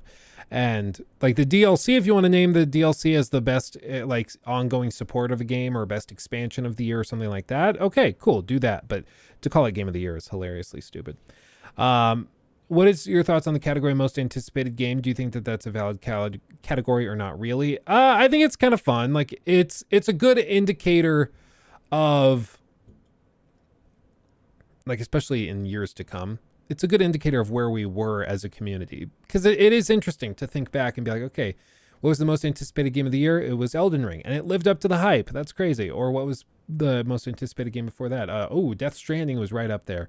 And then Cyberpunk 2077 was up there. Okay. How did each of these games live up to the hype that was surrounding them? And I think that is actually kind of interesting. As for like how you vote for it, I think that should be purely a like community vote thing. I don't think that makes any sense to have the panel vote on that. Like, what makes their hype more valuable than ours, you know? And if anything, if it's swarmed by fanboys, thousands and thousands of fanboys who swarm it to like vote for whatever game they're hyped for, that just shows how much more hyped they are than everybody else for their game, right? So it just kind of proves the point even more. Let's see. Okay, this next little thing in the continuing ongoing saga surrounding the FTC, the Activision Blizzard deal, blah, blah, blah. More updates, more craziness ensues. Nobody's surprised by this. Surprisingly, there are some non-video game entities that want this deal approved. True that. There's a lot of big entities, funds, equity firms, things like that have a lot of money riding on this going through. So they're very hopeful that it goes through. So what this report came out by the New York Post says is basically that it's still very much on the table, and it could possibly go through, and it's even possibly likely to go through. What they said is one of their sources claim that one of the Democratic members of the 4-person FTC panel investigating the deal has changed their mind and now supports Microsoft's acquisition. Just the fact that they've changed their mind, I think, is props to them, because if they went in being very negative and then they changed their mind, that's high praise. I can only imagine the crazy stuff that has to go on behind the scenes, because like I was saying last stream, if there's a $70 billion deal in limbo, Microsoft is perfectly fine spending $200 million, $300 million getting this across the finish line. And so like, I'm sure that there's all sorts of weird, shady stuff that goes on in the background. I don't really buy into the conspiracy theories that like, oh, Microsoft slipped one of these people a check for $50 million to let the deal go through. I don't think that happens, because if that were found to have happened, Microsoft would get slapped with fines. The deal would be shut down immediately. Like their goodwill would be thrown out the window. You couldn't do that. It's super, super illegal to do that. So I don't think anything like that happens. There probably is some stuff where it's like, hey, if you support Microsoft's endeavors to expand their business, then Microsoft will be very thankful and probably willing to support you and your other friendly candidates in their next election. There's stuff like that probably, but nothing as egregious as just straight up writing a check to get the deal across the finish table. There are protections in place for a reason, basically. If true, this person would join the one Republican person on the panel who also supports the merger based on FTC's rules. If they want to vote on their initial plans to sue Microsoft to block the deal, that vote would go to a tie. That tie would effectively clear the deal with the agency. At the same time, it would undermine the FTC chairperson, Lena Khan. As the Post explains it, it's possible that Lena avoids taking this to a vote completely and will just seek a settlement with Microsoft on certain points of the acquisition instead. Interesting. While gamers have been focused on the possible exclusivity of games and how they would affect the industry after this merger, there are other players who are affected and have their inputs on this merger. As the Post noted, Communications Workers of America, a labor union associated with the AFL-CIO, I don't know what that is, has been helping Congress to, or has been lobbying Congress to help push the deal through. While it would seem surprising that a union would be helping a corporation, the CWA's reasoning is that Microsoft would give Blizzard workers an easier path to collective bargaining and/or unionization than they have under the current leadership. I think that is true. I mean, pretty clearly, it seems like Microsoft is the better company to work for than Activision. Let's be real. Let's be real. The Post also notes that Microsoft has been lobbying Democrats for years, giving them possible leverage that doesn't exist, for example, in other countries like the UK and EU, who are pursuing their own investigations. Yeah, Microsoft has been trying to get close to Democrats, especially as Democrats slowly are taking, they're seemingly taking more and more regular control of American political bodies. Especially after this last election, like last month, it was kind of a huge flop for the Republicans. So the Democrats are certainly the ones that Microsoft's putting a lot of effort into. On the other hand, even if the UK CMA and the EU have been focused on initial or individual games and not the scale of the purchase itself. Okay. When the UK CMA published the arguments Sony and Microsoft made about the acquisition, a big point of discussion from both companies has been Call of Duty. On the other hand, the last news that we heard or had reported on the EU's investigation, the EU had to clarify that they wouldn't just block the deal because one EU employee wanted to favor one company over the other. That's true. I don't know. It's really tricky, but just that one person, isn't it crazy? One person changing their mind on the deal could potentially like be the impetus for this whole thing clearing. Isn't that crazy? That's wild. One person can have that big of a difference in a $70 billion deal. It's crazy. Employees at Activision Blizzard are praying for the buyout to go through. Yeah, no, that's my understanding too, is that a lot of the employees hope that it goes through, which normally when there's news of like a potential corporate buyout, people aren't that thrilled. People are like, oh, well, that sucks. Unless it's like a small company being bought out by like Apple or Google or something. That could be really cool. Because like either you're going to end up working for Google or you're going to get a cut of that deal, right? But for a company the size of Activision, normally when there's a merger like this, it just complicates things. You guys remember those stories of like Whole Foods when Amazon bought them out? There were all sorts of horror stories of like all the crap that Amazon was doing because they were trying to run Whole Foods like one of their distribution centers, and it just didn't work that way. And the employees were miserable. Tons of people quit. It was horrible. It was just awful. But apparently nobody's that worried about the Activision or the Xbox deal being the same thing, which I think should tell you just how crazy bad the leadership within Activision currently is. Okay, close these tabs. Oh yeah, this another worrisome thing for Halo real quick. So there's a guy by the name of Tom French. He's been working at 343 Industries for a long time. He's been working on Halo for 11 and a half years. He's a big player. Basically, he's the multiplayer creative director, and he's not somebody that you should ignore. What he just announced was that he is leaving 343 to set off on new adventures, but he's very proud of working on these games and blah, blah, blah. He said, it's been a massive honor to be part of a game I love so much as a player and admired as a developer. I couldn't be more proud of my time at 343, blah, blah, blah, leaving to move on to new projects, which is crazy. So he's leaving following Halo Infinite's big winter update that added match and performance-based XP, the Forge mode beta, and the official launch of online co-op, campaign co-op, and campaign replay, 2 new maps, a new battle pass, the Cover One flag game mode, and more.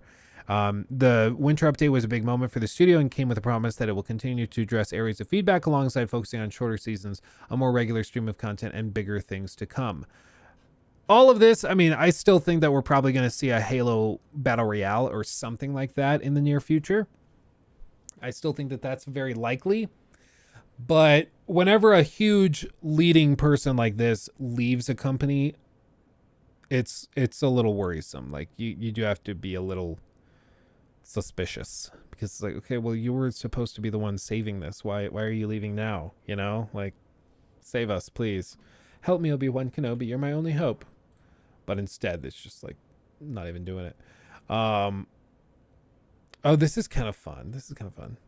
the next little thing we're going to talk about. Okay, but anyway, yeah. So I just think that there's a lot of, it's a little unfortunate that he's leaving, but you work on anything for 11 years, you probably get to the point where you're like, you know what? I'm ready for something different. I'm ready for something different, something new, you know, something new, something spicy. Okay, let's, oh, hold on. Do I have this? Hold on. I'm checking. Oh, I got to check the, we should talk about Pokemon, shouldn't we? We probably should, because it's insane. Halo died after Reach. Yeah, kind of, for real. It's just amazing they screwed up the launch of Infinite so bad. It's like the game was highly praised. It reviewed well. Everybody was stoked on it. And then it just kind of fell apart. It just died. Like everybody kind of moved on because it just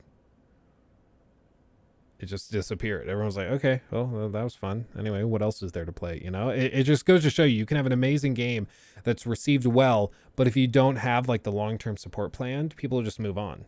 And as a multiplayer game, that doesn't work. It doesn't work. It was like when my dad left to go buy cigarettes when I was 11. On to the next thing. I'm really proud of my time with this family. I'm excited for what my journey brings me next.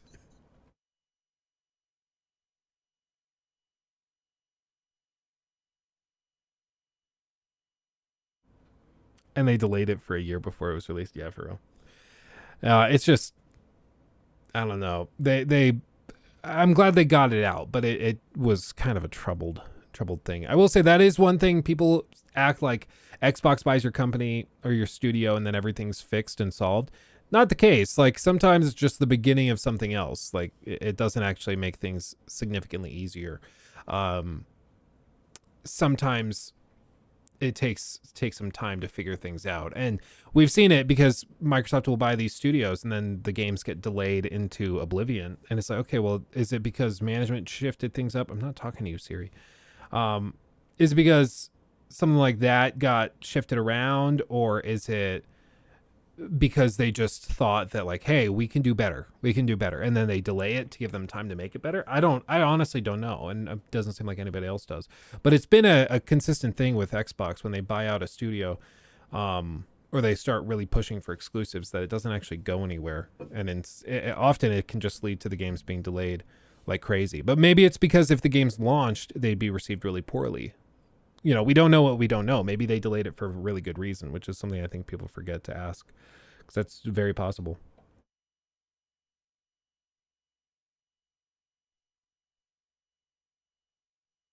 You know, that's a big part of it.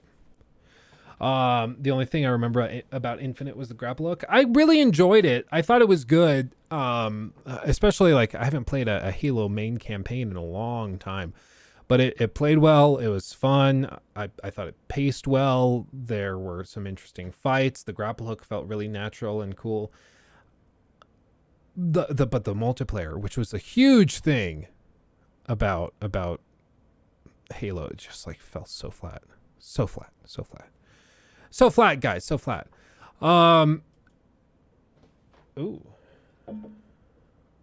Ooh, I think I just got a package. Okay, I'll be right back. I'm gonna go sign for this so that it doesn't get left behind. Hold down the fort. I'll be right back. Okay, give me just a second.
Okay.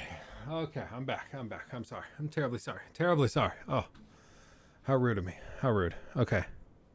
It's his lost PS5. Yeah, exactly. No, I had to take it out of the box because I didn't want to risk shipping labels and stuff being shown, but it is my big box for the Callisto protocol that I had coming that they delayed by like 2 days. So nailed it. GameStop definitely got their stuff together, I'll tell you what. So we can open that in a minute. One thing I saw, hold on. This one, Cyberpunk devs forced to drop multiplayer component. Yeah, we can talk about that. And then also there was one thing. Hold on. Xbox. I don't know if you guys just saw this, but this was just revealed. So we can address it real quick. IGN confirms Xbox will join other major games publishers in raising prices of its major new first-party titles from $60 to $70 starting in 2023. It's funny because just like yesterday, I threw out like this little video, and it became a TikTok where we said like, yeah, no, obviously Xbox is going to raise prices eventually. Like, obviously they have to. And right now Game Pass is a really good value, but it only long-term works, these subscription models, as a business plan if you are either growing by getting new members, which is the current phase that Game Pass is in, or by basically raising prices on customers. And all of this is compounded by inflation, which is an actual thing. I find it so frustrating that so many people, when you bring up like the realities of inflation on business and the value of the dollar and things, people act like, oh, you corporate shill. I'm like, no, like your money is worth less now too. Like this is true also of you. Like this isn't just corporations doing this stuff. It's true for everybody, right? Like there's nothing new here. And honestly, it's insane that $60 was maintained as the price for AAA games for like 15 plus years. But that's just how it is, because consumers become really attached to those price points. But Sony came out first and said, hey, $70. And honestly, they had the games that they could demand that with, like God of War and these other projects. So it's just kind of the standard. And pretty soon, I would expect by the end of this console generation, the average price paid for a game will probably be closer to like 85 to 90, because there's going to be a lot of pre-order packages. There's going to be, you know, the standard thing where the season pass is $30 or $40. And so people on average are spending like $100 a game. That's going to be very, very standard. So we're going to see. We're going to see what this looks like. But I don't know. I'm not surprised by it. I am waiting for the inevitable raise in Game Pass pricing. They're definitely going to be waiting to reveal that until after this Activision deal is settled, because they don't want that bad PR in the middle of this storm. So I get that. That makes sense. But what are you going to do? It's funny how the director of Callisto Protocol mentioned how price of games should go up considering the amount of work going into them, and then proceeds to launch a broken, fully priced game. Is a little funny. I mean, according to him, the brokenness was because one employee rushed something and patched the wrong file.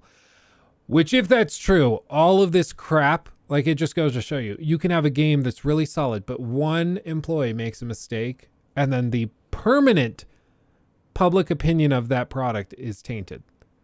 People will forever now think of Callisto Protocol as that Dead Space spiritual successor that launched broken on PC. You know? It's just, and according to the game's director, it was one person rushing that caused that issue, which is crazy. Yeah, if that's actually true. It might not be true. It might be his way of just trying to explain away why it launched broken, but who knows? I hope that employee did not lose the job. I mean, if they did do it, they did certainly cost the company millions of dollars. with one mistake. My understanding from his statement was that basically there's like a box you check to like when you build out the game files to pre-render and pre-cache all of the shaders, and apparently that box did not get checked. But I'm also like, how did you not have another couple of steps of verification? Why didn't you have 2 people sitting at that desk to verify that, right? Like that seems like, if anything, the final version of your game for launch, you should have a couple of people making and like double checking sure everything. But maybe I'm just naive, who knows? But yeah, they're raising the price. That's a bit of a bummer for a lot of Xbox fans, but also like the general vibe in the comment section, as we can see, is one of like, oh, well, Game Pass, you know, is even more valuable now. Yeah, Nintendo games be like, I'm $60 and will never go on sale too. Yeah, Xbox, it's Sony's fault. Nope, it's just the way of the world. Inflation's a thing. Inflation is always a thing, for the record. Like, don't get it twisted and start trying to blame like Trump or Biden or somebody. Like, no, this is just, it can be accelerated by certain monetary or fiscal policy, mostly monetary policy, but like it's also just a thing that happens. Like people say like, oh, well, back in the day you could buy a full gallon of, or a full tank of gas for your car for like 15 cents and half a ham sandwich. And it's like, yeah, like times change. That's right. You could do that, but that 15 cents to you would be worth like $40 to you now, right? So it's not like you paying 15 cents for that. You know, people be like, back in my day, hamburgers were 5 cents a piece. It's like, yeah, but you made 5 cents an hour. So like, shut up. Come on. If game cost it was adjusted for inflation, we'd be playing like $120 at this point. Yeah. No, and it's like, I forget what it was. Maybe I can just look this up. Full price of games in let's just do 1980. What about 1980? Okay. So just this, while nominal cartridge game prices in the early 80s topped out at $30 to $40, inflation makes that equivalent to $80 to $100 a game these days. That means to like casually buy that game we just made the video on the main channel, E.T., to just casually buy that would be like, the equivalent of $80 to $100. And that game is horrible. That game's dreadful. And that's not a great example, sure, because that's a horrible game. Yeah, this is in 2020. So more realistically, it's much closer to like $100. I mean, we could do inflation calculator. If in 1982, let's do 2, I purchased an item for, let's say, $40, premium AAA game, then in 2022, the same item would cost, calculate. Okay, I was like $30. That doesn't make any sense. $123. So, like, if people think that like, yeah, these game prices are ridiculous. No, people used to be making, like, the difference was that there were certainly many fewer units being sold of games at this time. So like Callisto Protocol is probably going to sell 1 million units or 2 million units or something like that. Whereas E.T. or one of these other like 80s games might sell, a few tens of thousands in the same period of time. So, but like the difference was also that like E.T. in those games could be made by one person or by 2 or 3 people, right? So it's just different. It's just different. But yeah, I mean, that should tell you just how much this has changed. And I mean, even if we change to like $60 maybe in 2010, compared to now, $60 for a full AAA title. Let's go Skyrim. 2011. $60 to buy Skyrim. Nowadays, to be, as equal as possible, that would be worth like $80 for a new title. So when I see them only raise the price to $70, I actually think that we're ending up a little bit ahead of where they could, I think, reasonably argue that the price should sit at. And of course, again, it's not as simple as just this, because there's considerations like this, where you have to look at, say, like right now, most game sales are through like digital storefronts. So there's not the cost of shipping and producing the discs and things like that. Some games still do that, of course. They still do that in some capacity. But a ton of people are buying digitally compared to physically nowadays. But over 500,000 units returned. Yeah, E.T. Ooh, Brandon. E.T. sold 1.5 million copies on release, actually. E.T. sold 1.5 million units on release and over 2.6 million by the end of 1982. I kind of mentioned that in the video. They called it a grandma seller, is what the employees of department stores and stuff called it. Because apparently kids weren't buying it in huge numbers. It was grandparents, parents, you know, older siblings, aunts, uncles, who were buying it for the young kids who were into video games. The kids didn't think, like, the word of mouth traveled within the schools, and they're like, oh dude, the game is terrible. But all of the parents were like, we saw E.T., we loved that movie, so I'll get him the video game, it'll be great. And so it ended up selling gangbusters initially because all the grandparents were super into it and thought that it was going to be just a video game on this movie we like. But then it ended up like crashing after that, which is really funny. In the UK, we are actually being overcharged for games now. £70 estimates roughly to $82, which basically means we're being fucked. Yeah, I could see that. I mean, that type of thing. It's not as bad as Australia. Australia, Imperium and Rocky will tell you, I mean, prices of games are stupid. But it's because, like, I think it was Linus Tech Tips was also saying Canadian inflation is also crazy high. So like he calls it in all of their videos, he's like, yeah, no, it's monopoly money. it's Canadian monopoly money, basically. Here is Aussie pricing for things that are mental. Spider-Man Remastered for PC was $110. Jesus. Yeah, that's insane.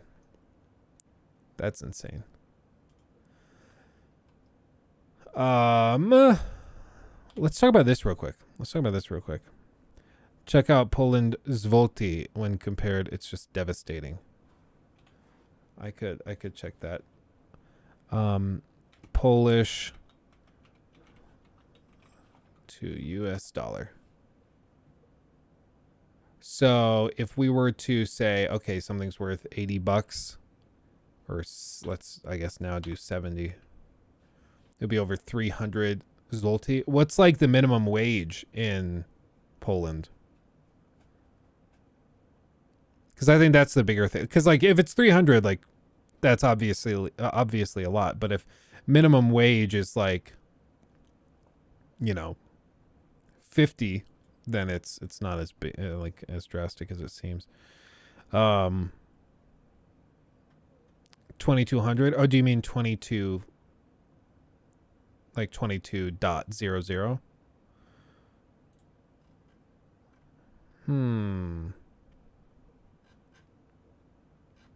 Because either way, that does seem very, very high. 5-year. I mean, yeah, you can see the slow decline. Anyway, this. So, real quick, we've talked about this before. It's no surprise. We've kind of known about this for a while, but they did have a multiplayer component built out in Cyberpunk 2077 that they eventually walked away from because the game was having so many problems.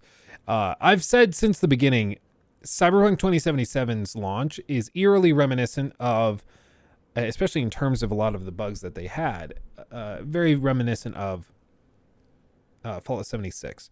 And I think it's because both of those games are instances of studios who tried to rework their engines into frameworks that also supported multiplayer stuff, even though they weren't originally built to be multiplayer engines. And in the process of doing that, they just kind of destroyed it. And they broke the engine, in effect, trying to make it work for multiplayer. And, you know, it's a typical example of feature creep and trying, you know, something a little overly ambitious. I think that's probably what happened here. But, you know, it's crazy how you can have a couple of basic ideas and then it just explodes over time into something like this. I think a multiplayer version of Cyberpunk could be cool, but we're never going to know what that would have actually looked like because every other element of the game suffered from their shortcomings. So it's unfortunately not ever going to be seen in that same light, but maybe it'll be up and we'll see what that's like in the near future. Who knows? Maybe in a few years we'll see what the sequel looks like and they'll have it figured out. I don't know, but it is just really too bad because it could have been something really cool. Could have been great. We'll never get to have sex with Keanu now. You never know. You never know. Don't count yourself out. You've got to have faith. I need some goddamn faith, Arthur. Gotta trust yourself. Trust. Brains to Top Z. Sup, Luke. Love your videos, especially the ones on Assassin's Creed. Awesome. Thanks for dropping by, my friend. Glad to have you. I do need to make another Assassin's Creed video. I'm itching. Ooh, baby. This next little thing. So, Nintendo actually did come out and they apologized in like one of the most snide ways possible. I don't know. It's just everything about Nintendo is just mildly frustrating. You know what they came out, they said, we apologize for the inconvenience regarding Pokemon complaints. And they said they're working on improvements to the games as the latest patches release. They said, quote, we are aware that players may encounter issues that affect the game's performance. Our goal is always to give players a positive experience with our games, and we apologize for the inconvenience. We take the feedback from players seriously and are working on improvements to the games. I don't know why. Maybe I'm just being like kind of a jerk. I don't know. This just seems so like slimy. It's like the South Park, you know, cable guy. We're sorry. We're sorry. Oh, geez. Did the game crash? Oh, geez. But you can't play another Pokemon game because we're the only Pokemon game that's released. Oh, gosh. Oh, man. You know, like, it's just everything about this. We're aware that players may encounter issues that affect the game's performance. We always want you to have a good time with our games, and we apologize for this inconvenience. Like, just like, be real. Be like, yeah, so we're aware of issues in our games. Not like you may encounter. No, we're aware of issues in the game. We're working to fix it. I will say that Nikki, my wife, has been playing Pokemon Violet, I think it is. She mentioned offhandedly, she's like, yeah, I'm thinking I might want to try it. And then I was like, okay, which one do you want? And she was like, no, never mind. So I just ended up buying it for her, and she's been playing it and having a pretty good time. She's put many hours in, and she said like, they're like, yeah, the frame rates drop. It doesn't run great. It's a freaking Switch game. What did you expect? But she said she's been having a good time with it. It's kind of a return to her youth. And she said, in her opinion, the idea that the game is like totally broken is horribly exaggerated, and it's not anywhere near that broken.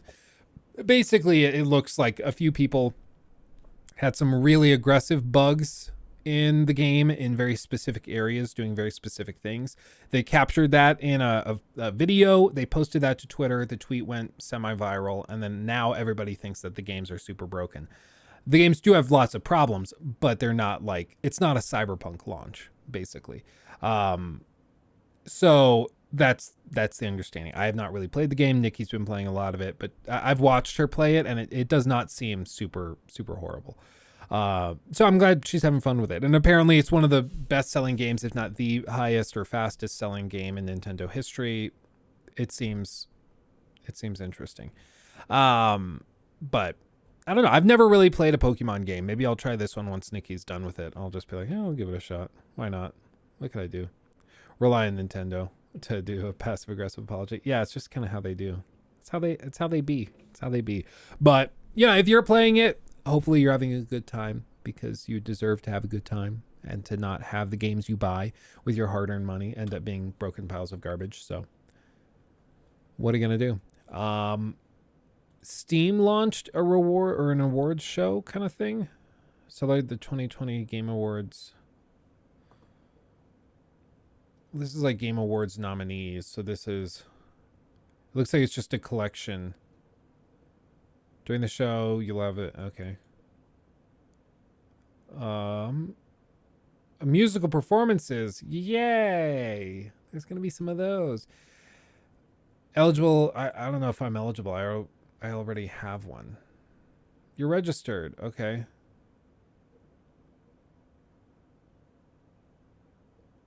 On Steam at the time of the drawing. Okay. Okay. I mean, if I win it, I can just give it away to you guys. So, like, it's a win-win. It's a win-win. Let's see. Any other... I don't really see an awards thing listed. I mean, there's this, but yeah, I don't... They have a bunch of the nominees are on sale. That's cool.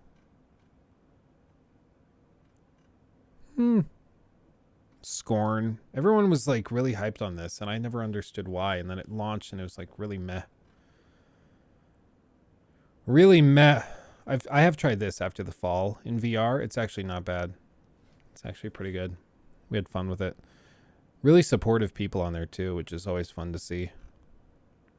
Hogwarts Legacy. Oh, baby. Gimme, gimme, gimme. I need it. I need it. Okay, everything else, we've seen all that. Give it to your wife, man, not to strangers. She doesn't really play, like, PC games. Like, she much rathers to just play on the consoles. I mean, she might be down to try it with some of these games, but, like, yeah, I don't know. Nah, Def, give it to us. Yeah.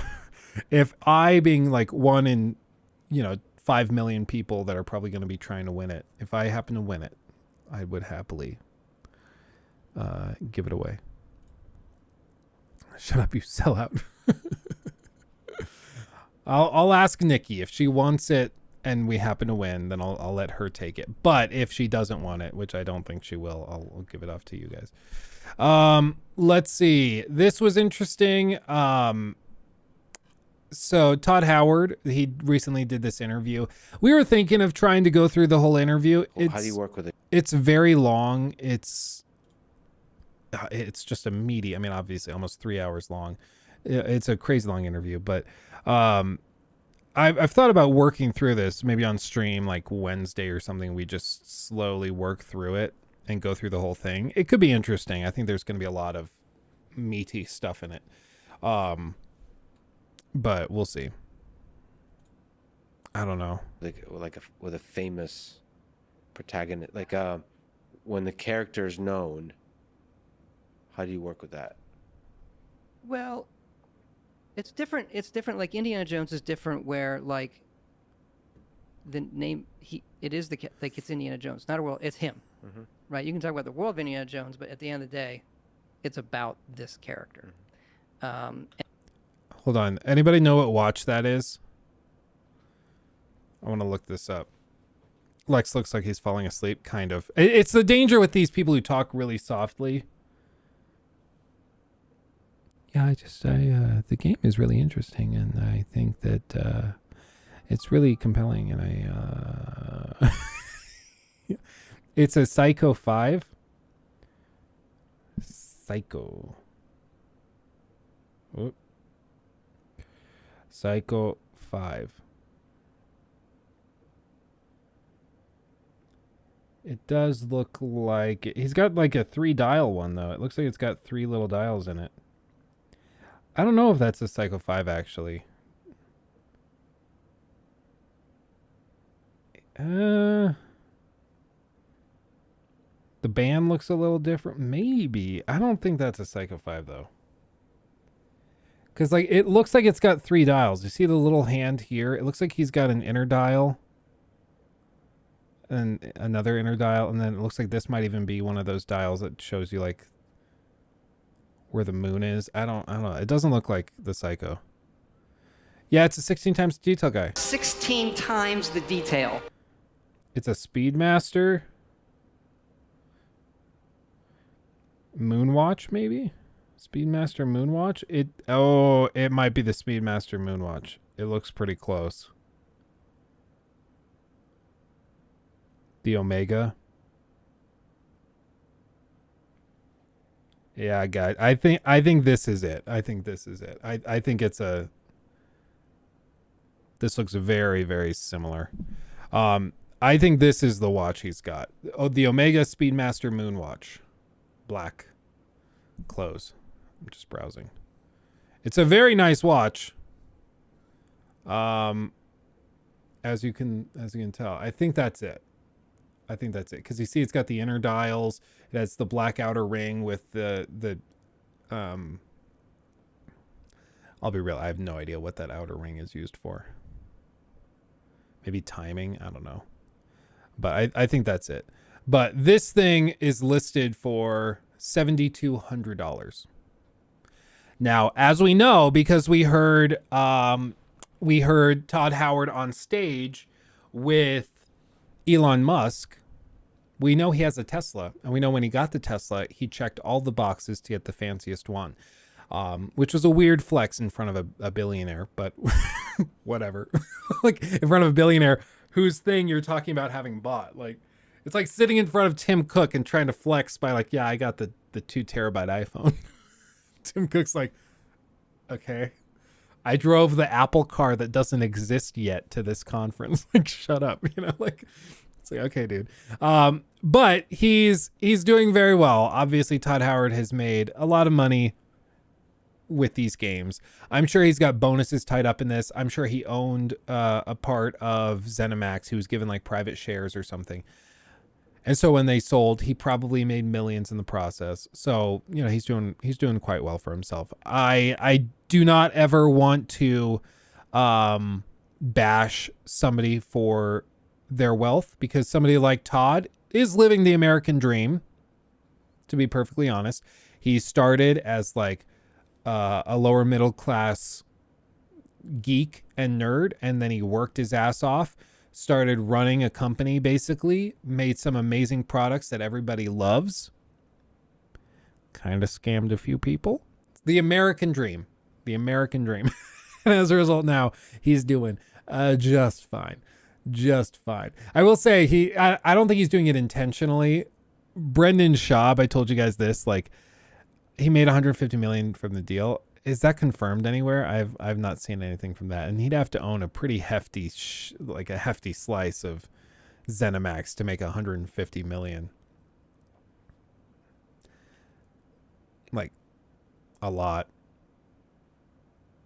Alexa, what percentage of 7 billion is 150 million? 150 million is 2.143% of 7 billion.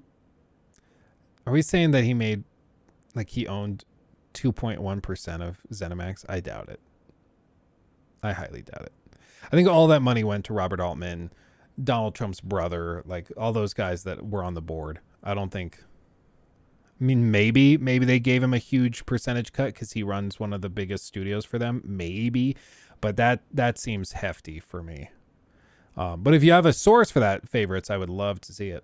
And Raiders still. But what I was gonna say, Brendan Schaub, the comedian, you'll notice he does something similar to this all the time. He's on podcasts or in videos and stuff. He wears his Rolexes, but he'll always pose like this.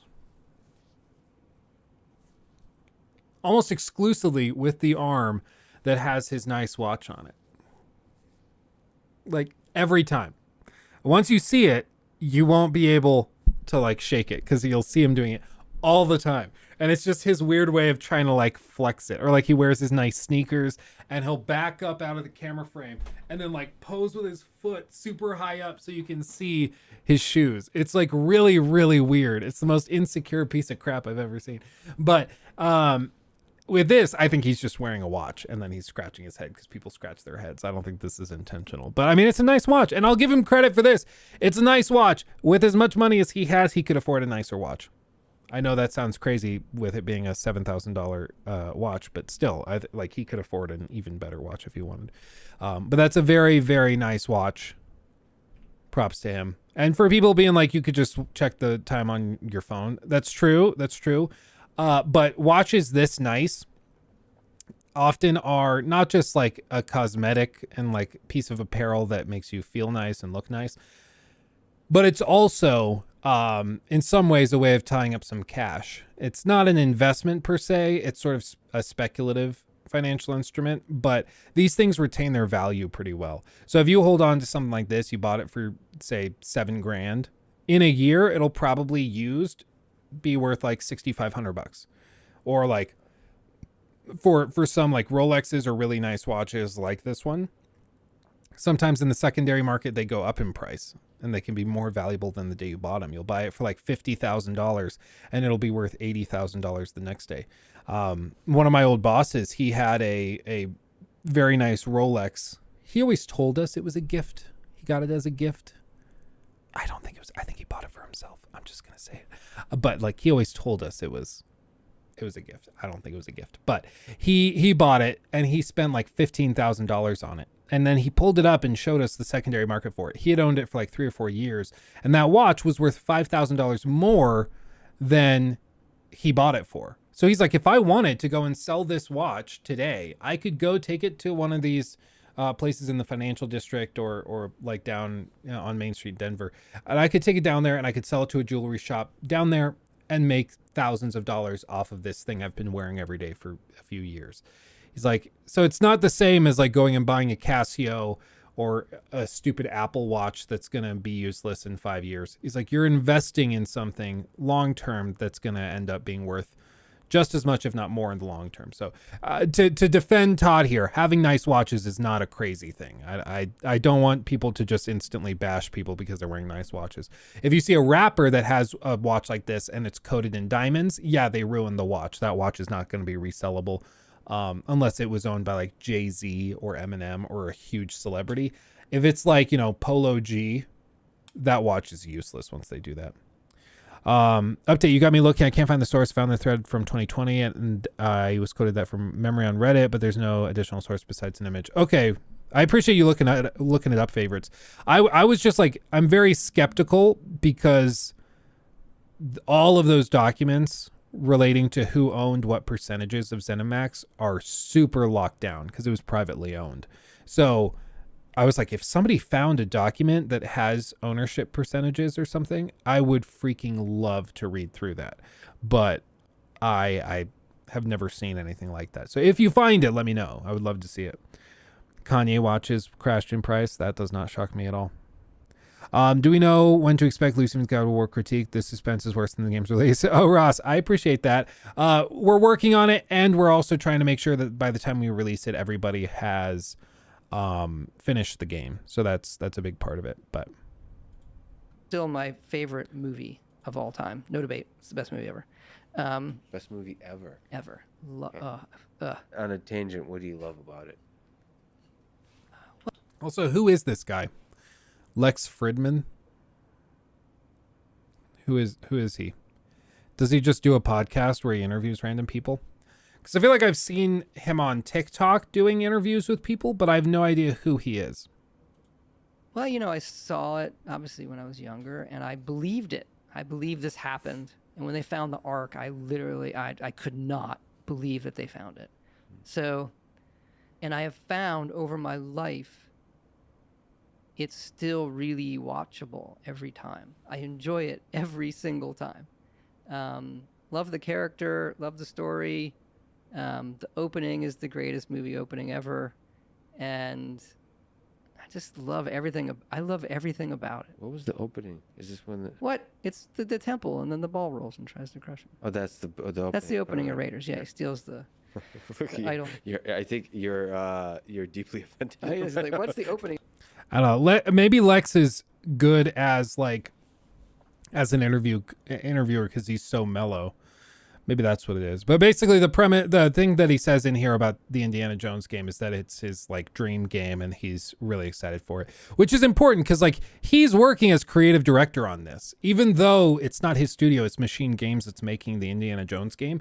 He's taking a direct creative input role in the game, which is really, really interesting. It's really a fascinating way to do it. But it does show how Todd is starting to take a very, very high level position within these formerly ZeniMax companies. and he's starting to bounce around them and provide like creative input on what he thinks they should do in terms of game systems. But I don't know how that works, because the last time we saw him do something like that was Fallout 76. That didn't end too well. So I don't know. Like, even the premise of Fallout 76, I don't really like. There's a lot of design choices in that I think are kind of bafflingly stupid. But again, he always has plausible deniability, because he can just be like, well, no, they put my name on it, but you know, yeah, like I didn't have that much of a role in it, but still. Yeah, the black mark was my cursor. Yeah, I set the Windows thing so it always does the inverted color of wherever it is. It makes it way more readable on the screen. So when I'm in light areas, it's black. When I'm in dark areas, it turns white. It's just a Windows setting. Do recommend. I want Todd Howard to say tremendous so bad. Surely he says it in here somewhere. I'm wondering does this guy Lex Fridman, does he like lose energy as the show goes on, or is he always that mellow? To do, and you check everything. You try to open as. If this was a video game, can you give hints as to how one would escape if this was a video game? How can a video game character escape to outside the video game? No, he just always talks like this. Okay. Huh. Who knows? Maybe I'll like it. I'll watch this whole thing and I'll be like, oh, I gotta love Lex Fridman. I have no idea, but it's a big land, because Todd doesn't really do interviews like that. So it makes me think Todd reached out to him and said, hey, I'll be on your show. Because like Todd, as far as I'm aware, is like, he does not have social media presence. He doesn't come out and do stuff like this. So he must have approached them. You know, like, surely. Luke, if you start talking like Lex, I swear to God. So if you were living in a simulation, how would you know if you were in the simulation and how to get out of the simulation? How would you get out of the simulation? Okay, it's not that bad. It's pretty bad, but it's not that bad. I'll give him that. Where did that go? Oh, hold on. Here. Okay. This was something somebody asked me to do, so I'm gonna just do it real quick. So, y'all know I'm a big fan of the Batman Arkham games. I'm a big fan. Love them dearly.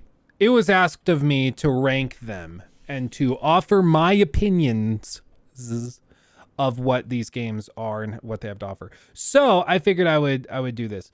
I mean, this is not going to take too very long. It's pretty straightforward. Basically, we're playing with 4 games here today, ladies and gents. We have Batman Arkham Asylum. We have Batman Arkham City, Batman Arkham Origins, and then Batman Arkham Knight. Origins is always the black sheep of the family, mainly because it's just like, it's made by a different studio. It's taken direct inspiration. It looks different. It feels different. It's sort of like a holiday themed one. Like, it's weird. It's a weird game, but some people love it. Other people hate it. For me, it's always been perfectly meh. And if I had to rank it, I would probably say it's my least favorite of the bunch. Not dissing, it's still good, but it's like, it's not as bad as everybody says it is. But for me, it's just eh. Like, if I have to pick between 4 of these and I can only have like 3 in my Steam library, it has to be one of these 3. I'm just going to pass on this one. Funnily enough, these are the same guys that would go on to make Gotham Knights. Kind of tells you everything you need to know.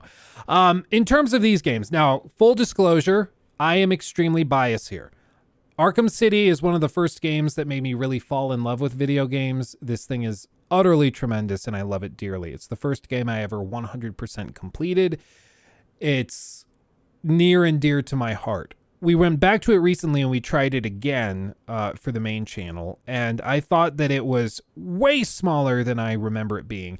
The map is tiny, which was really interesting because I was like, I remember this being so much more expansive, but it's actually like a pretty minuscule map when all is said and done. But it's still a great game. I love it. I think it's aged pretty well. Graphically, it's aged pretty well. Gameplay, it's still solid. I think it's a great game. Arkham Asylum, I also went back. I replayed this whole thing recently. It's a really, really great game as well. Very linear. You can see the foundations of what they were trying to do with Arkham City, and it's still great. I think the combat has aged well. It's a little stiff, but it's also got major nostalgia factor. But in terms of like my favorites, I would probably put it more like B tier. As for the final option here, Batman Arkham Knight. Arkham Knight, I do think is obviously like very controversial for a lot of reasons. The easiest thing you can point to, for one, is the Batmobile. And in my critique of the game, basically what I said was like the Batmobile is a really cool mechanic that it feels like they spent millions of dollars making. And then once they finished making it and developing it, okay, maybe not millions, but thousands and thousands of dollars and tons of work hours on it. By the time they finished it, they were like, okay, we have this cool Batmobile. It's not really fun to use. All of our play testers say that it's kind of like the low point of the game, but we've put so much work into it. It's in the trailers. It's all this thing. So I feel like we should use it a lot. So let's just use it a lot. And as a result, there's huge chunks of Arkham Knight where you want to go around and be Batman and do this crazy stuff. And it's just utterly lackluster because you are forced to deal with all of this crap with the Batmobile. And it's unfortunate because there's a lot of other stuff they do in Arkham Knight that's really solid that got like no press, right? Like it got like no press at all. For example, like one of my favorite things in the game is the like dynamic combat between Batman and say Catwoman, where you can fight in the same arenas and like bounce back and forth at the same time and swap between them. It's super cool. Very, very well done. And I feel like nobody ever talks about that, except it's like one of the highlights of the game. And that system, I think if they had made that more of a staple gameplay feature of Night, I think it would have been better received. But because they framed everything around the Batmobile, it really limited it. Also, can't ignore it. The Batman Arkham Knight PC launch was super, super stuttery and broken. Very similar to Gotham Knights and now Callisto Protocol. Shader compilation issues, all sorts of problems. There's just a whole thing with it. It's kind of crazy, but it's just a whole thing. And then, like I said, Arkham City, I love it dearly. So, like, ranking all of these, it's kind of tricky. Arkham Asylum, the ambiance and world building is utterly tremendous. I remember the first time I played it like it was yesterday. It was beautiful. It was amazing. Love it dearly. Origins, again, solid. I think it's good. It's a fun 10-hour romp in the Batman hay, but nothing utterly amazing. Arkham City, I don't think it's going to surprise anybody. I'm going to put that S tier. It's utterly fantastic. It's just tremendous. Tremendous, utterly. And then as for this, I would say Arkham Knight is kind of tricky to place. There's a lot of good about it. Just the Joker sequences dynamically popping up around the map are a highlight and are great. I love it.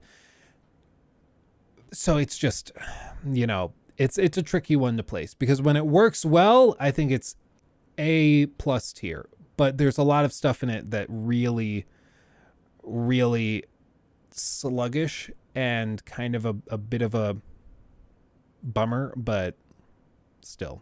Batman Arkham Knight has the Man-Bat jump scare, which is the best jump scare ever. Yeah, no, that jump scare is amazing. I think I still have it on a Twitch clip somewhere. Maybe I'll try to find that later. But as for placing this, like, would I rather play Origins or Night? I think I honestly would rather play Night. Not because, again, Origins is still good, but when I think back to the good moments in Arkham Knight, there's not much that really competes with it. And the only reason it's lower on the list is because of the technical issues, the over-reliance on the Batmobile, and the lack of focus on things that I think work well. So that's where I would put it. This is my final verdict on the Arkham series. I know that just putting Origins here is going to freak some people out, but you know what? I'm standing by it.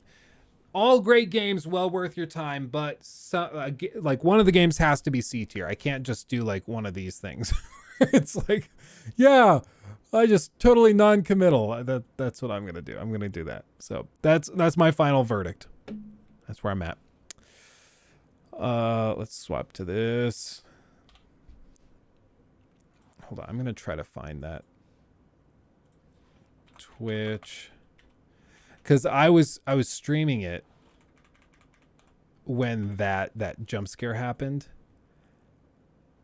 and it was quite funny. Dude, for real, look at this. I have so many people that still pop over to Twitch and follow me on Twitch. Look at all these people just in like the last 12 hours. It's from all these old like critiques and stuff. What I need to do is I need to swap this out and say, hey, we're streaming on YouTube now. I need to do that. I'm a Twitch partner now. I tried swapping the title out, but apparently people haven't noticed. What are you gonna do? I tried to help you. I tried. Okay, clips. It was Batman Arkham. Chatting and hanging. Little Nightmares. Ooh, groovy. Batman Arkham Knight. Brandon Reyes donated $9.99 through Super Chat.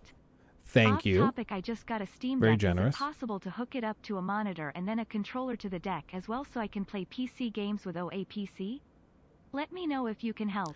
Yes, you can do that. You will need either a dock, which you can just look up like on Amazon, USB-C dock, or you can just get a... Do I have one in here? Oh, like something like this. I got this originally for my iPad, but it's a USB-C to like HDMI and USB like adapter thing, and it's really straightforward. This also has a USB-C slot for power delivery exclusively. So you plug this into the Steam Deck, and then HDMI out to your TV or whatever. You can have the controller or the wireless whatever hooked up to the Steam Deck, or wired into the USB there, and then it'll project up to the TV and you can play, or to the monitor or whatever, and you can just play right off that. So it can be done. It can be done, I do declare. I could have sworn it was somewhere here, but maybe late game hard. You guys remember this setup? Very few of you were here for these days, because there were only like 7 people in chat when this happened. But yeah, I was still in college at this time. We were just occasionally streaming. Those were the days. Those were the days, my friend. Are they really not here anymore? That sucks if it's gone. Oh wait, no, here it is. Here it is. I found it. 2019. You ready? Sense now. It's all coming together. Oh, we should have known. Oh, Jesus, mother of Joseph. What in the bitch tits was that? That's me being thoroughly freaked out. Looks like one of my ex-girlfriends. I used to have really low standards. So funny. And she did too. Self-roast. That makes it okay. Sense now. Dude, we've come so far. We've come so far. Oh, Jesus, mother. But yeah, that jump scare is one of the best ever. Oh, it just comes out of nowhere. Just not ready for it. But yeah, what in the bitch tits was that? Yeah, that was my way of saying it. Amazing time, yeah, back in the day, back in the good old day. Sup, Dreamin', good to see you. Throwing shade at an ex. Yeah, it was so weird. Yeah, no, it was so weird. It was so weird. Are there any other fun clips in here? I don't know. Watch it. Oh, we played like this one. Yeah, see, we used to be really into Warzone. We played the crap out of it. And then my big, like, crazy huge sniper rifle, I missed like 30 shots real quick. They're like weirdly glitching out. What is going on? I down one. I remember this. As he escapes, I get the other one. Nice, dude. Yeah, it doesn't mean that I don't like him or anything Yeah, no, these were the days. We probably had like, again, 12 people in chat for that. Yeah, we've come away. Now we have 10 times that. Here we go. There we go. I do want to give all of you a shout out. We have like record low views for this stream, but we're still at like 120 concurrent, which means that we have a lot of you guys out here that have been watching the stream for a while and just chilling and not clicking off, which I got to thank you guys for. So our average view duration is going to be crazy high for this. Which is just, I mean, that's cool. That's cool. Oh, and last things last, and then we'll get into Brutal Legends. But this is what I referred to earlier. There was basically a leak / rumor that could very well be photoshopped, but it also looks possible, so who knows. But this is what the Jedi Survivor page looks like now. Really straightforward, no release date, nothing. Somebody said they went on the page and that they refreshed and they saw this listed. March 15th of 2023. Could be true. Could be wrong. I have no idea. Thank you, Dash, for becoming a member. Appreciate you. Thank you.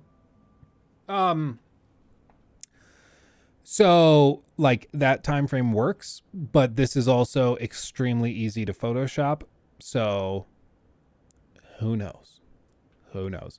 Realistically, this was probably photoshopped, but the release date is probably accurate or very close within like a week or two. So what are you going to do?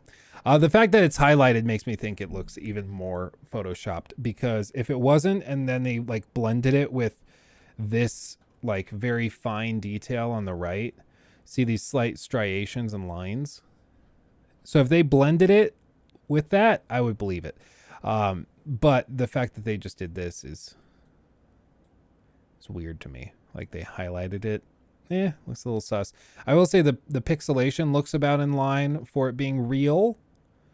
It looks accurate and similar resolution to that. So it's not like they screen capped a high resolution and pasted it in. So I'll give that. But yeah, I have no idea if this is accurate or not. Who knows? But you know, I'm excited for this whenever we happen to get it. It's going to be good. I liked the first one. I had a bizarrely difficult time playing the first one. There were tons of bugs and glitches when I tried it.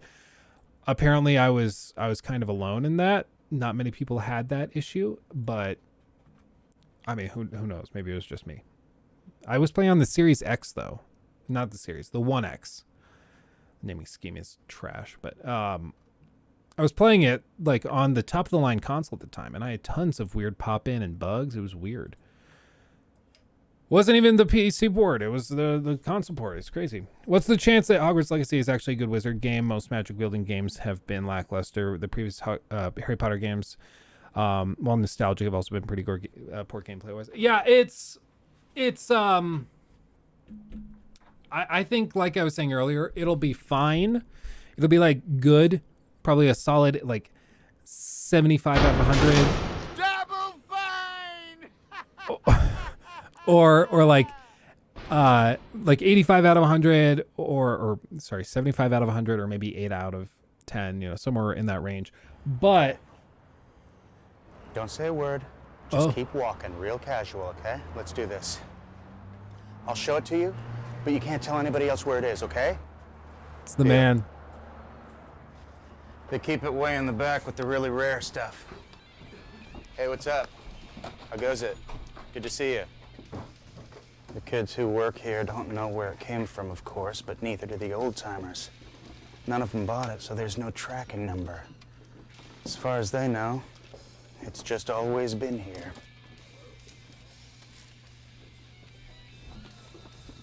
Okay, this is where they usually keep it. Uh-oh. No, did somebody buy it? Oh, man! I would have bought it myself, but I just felt like it was too big, too valuable, like the kind of thing no one man should possess. Yes! Here it is. Okay. You sure you're ready for this?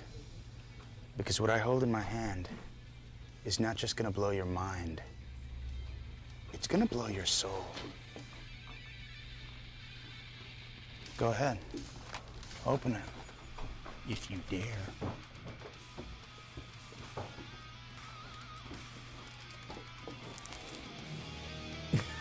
What a menu.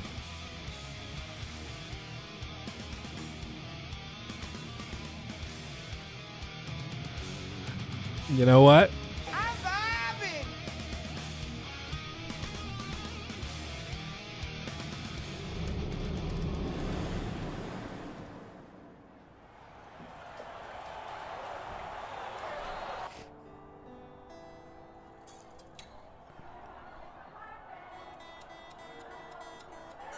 Watch it. Dude, check it. Oh, hey, Riggs. Sorry I smashed your guitar last night. What the? It's like new. Whoa, how'd you do that?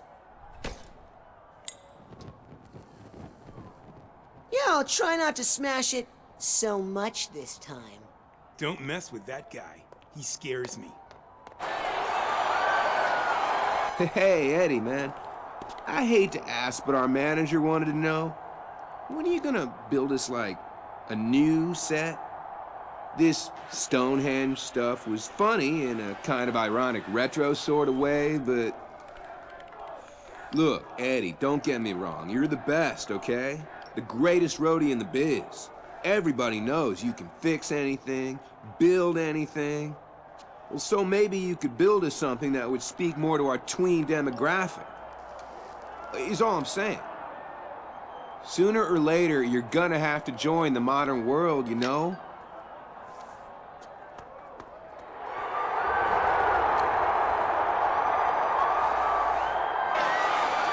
All right! Do you people want to hear some heavy metal?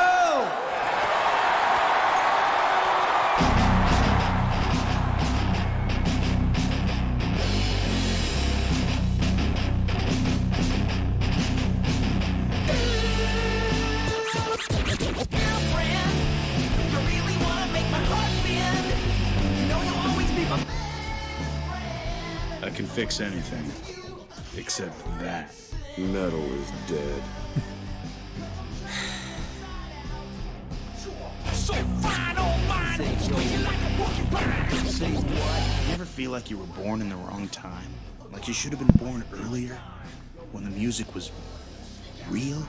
Like the 70s? Earlier. Like the early 70s. Uh-oh.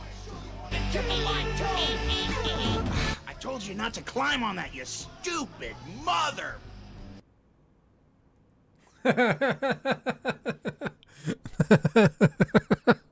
Oh, that's good. That's good. They pause it so you can choose right then and there. That's tremendous. I love that. Okay. Fucking piece of shit! You can't fix it! Please let him fall. Damn it! A good roadie knows his whole job is to make someone else look good. Keep someone else safe. Help someone else do what they were put here to do. A good roadie stays out of the spotlight.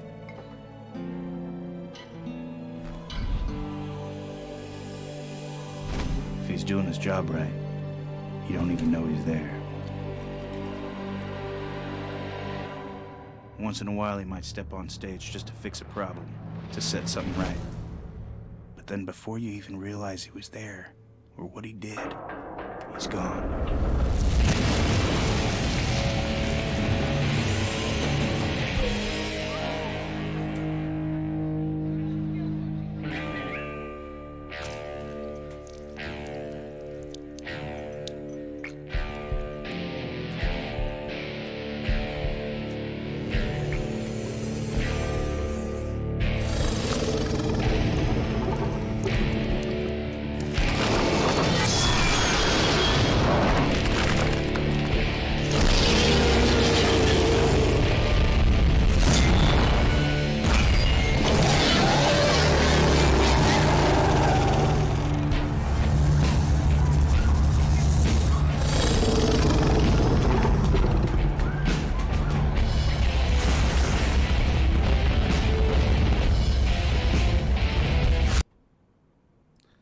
Some blood and gore, including dismemberment and occasional beheadings whenever it's necessary for the plot, historical accuracy, or to look awesome.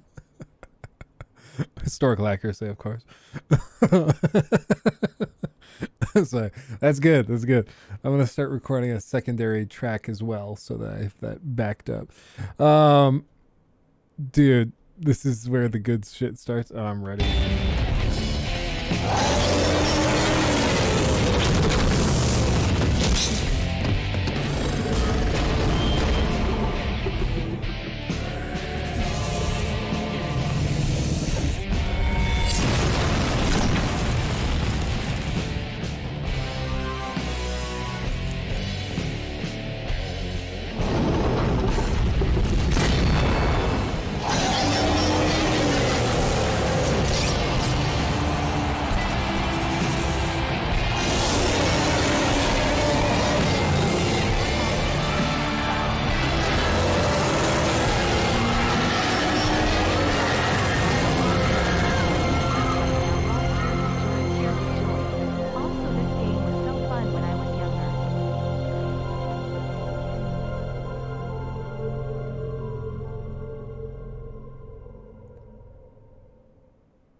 Oh, baby. What a start. I'm dreaming. Thank you. It should do text to speech here in a second. Ooh. Huh? The day has finally come for us to serve our master.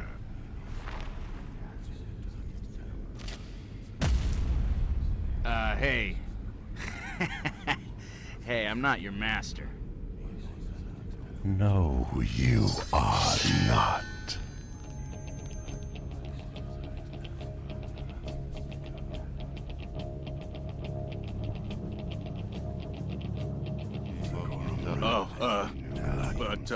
Yeah, I gotta get a weapon. Yeah! A is attack. Oh, that's weird. Feel the sacred blade.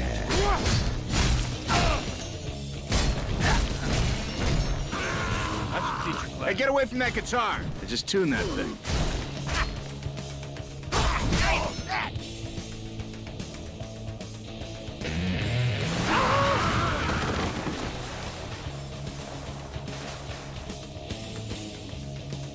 Oh, it did do it? I didn't even hear it.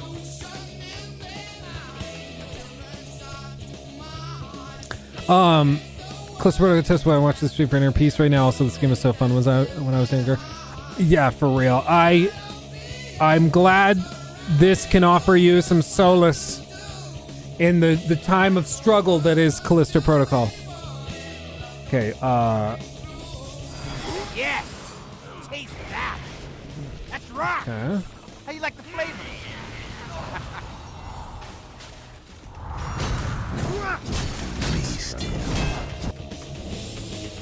Holding on B, block, okay.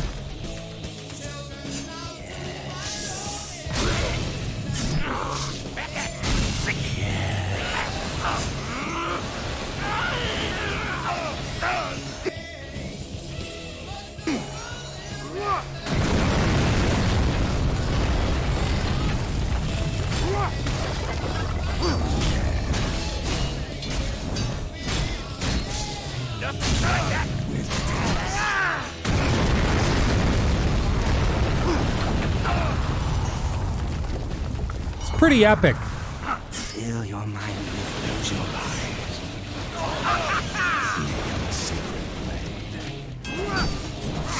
Feel the sacred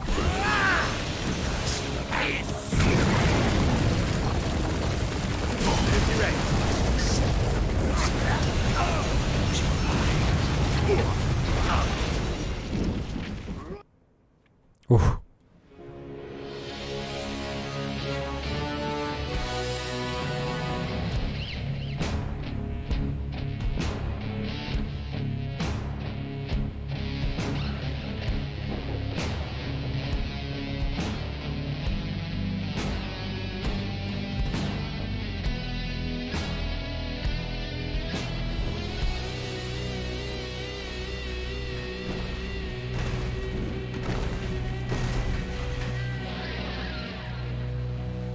right, nice try, lady. Or whatever you are.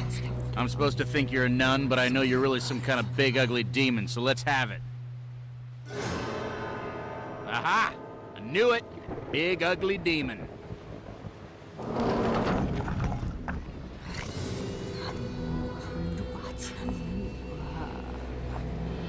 Kind of sexy, though, in a weird way.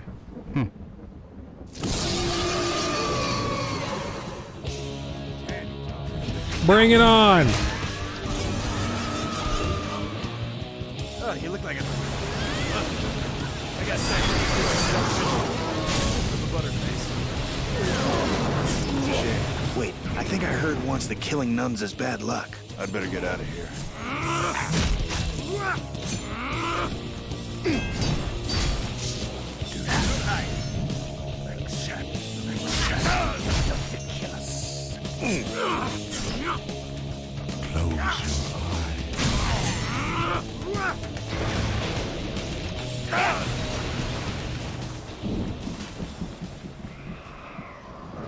Okay, alright. Well, This is everything I hoped it would be. goes. Oh man, gotta get this thing moving. Let's see here. Evil. Near evil, messed up demon powers of darkness, and unimaginable evil. Please transport me off this awesome corpse pile. I am but a visitor in your strange world, which some would call hellish, but I have to admit, it's kind of badass. Oh, lords of gross leather things and S&M type wear. You know, you guys really have style. That battle nun, she was hot.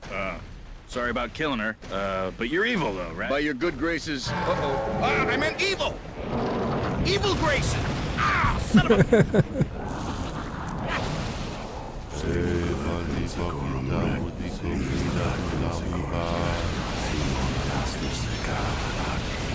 Ah, she's too hot. You gotta wait for her to cool down.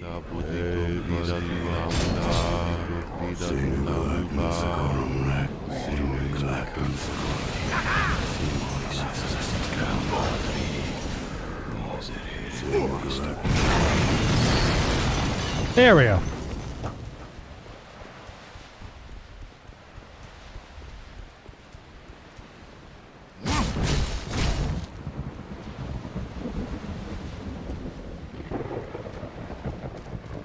Yeah, Jack Black is amazing for real.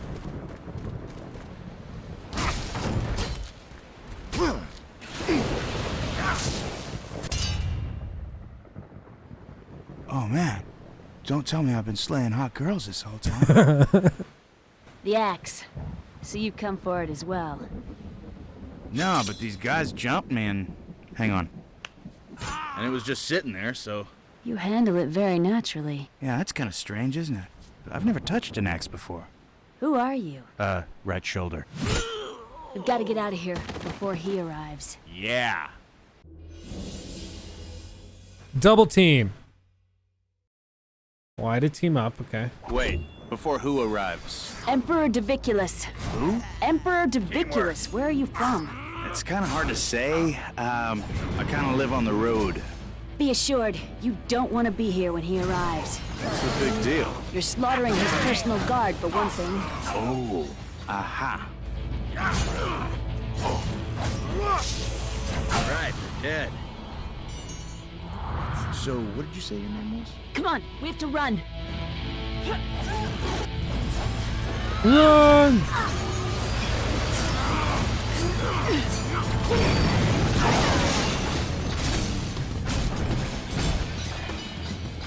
Run!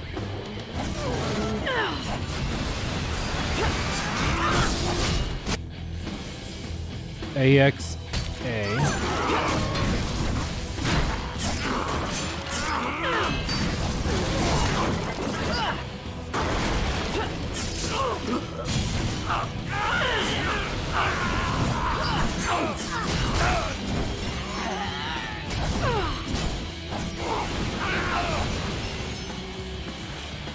Follow me.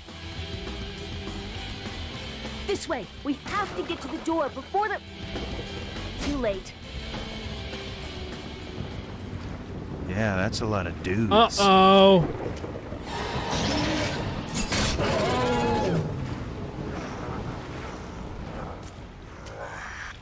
What is this place? The Temple of Ormagoden. It's a place of ancient power, but no one knows its true purpose. Select relic razor seller from the menu. Okay.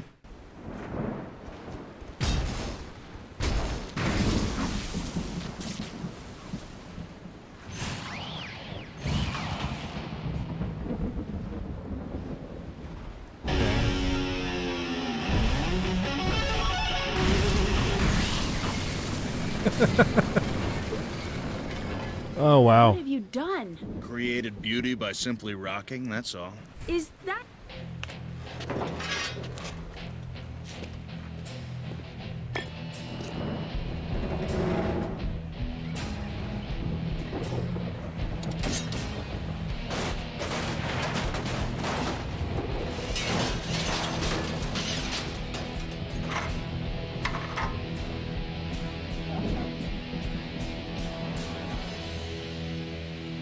Is it a minecart? I call it the Druid Plow. Let me show you how it works. What you do, you slam it into goo, hoo, hoo, hello. Looks like it's working already.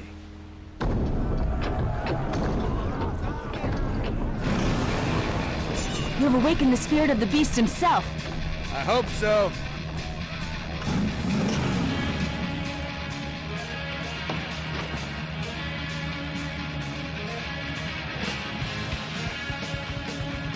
Gas, okay.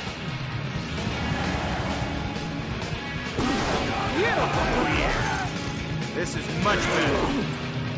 We need to reach the bridge before they shut the feeding area gates. Feeding area? What are they feeding? If we get there fast enough, you might not need to find out. What's up with Crazy Legs? They've called in reinforcements. Why such a large force? What? Because we're badasses. Or maybe Emperor What's-His-Name has something against you. Okay, I haven't mentioned it yet, but this place is nuts. Yes, these are dark times for our land, but there are a few of us fighting to change the way things are. Is that why you've come? To join us and fight for the liberation of humanity? You know, I don't really know. Haven't really thought about it yet, but so far that's the best explanation I've heard. Dude, for real, this is great movie material. Oh, come on! I'm fucking sick of you guys. All right, while I'm slaying these dudes, you get that gate open, okay?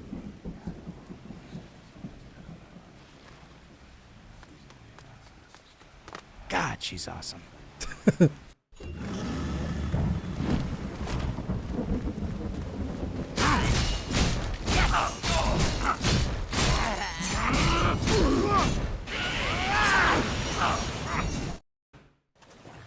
God, she's awesome.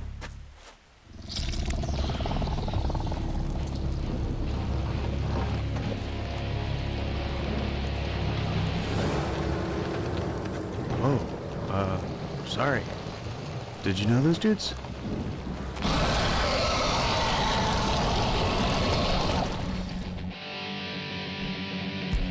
Summon extra knights, okay.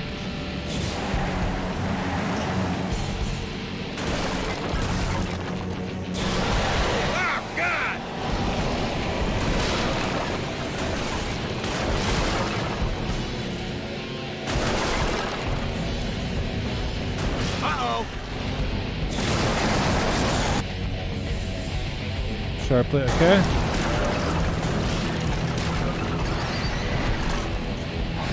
Oh, I messed it up. Like that, Miss Licky? Keep that ugly muscle in your mouth next time.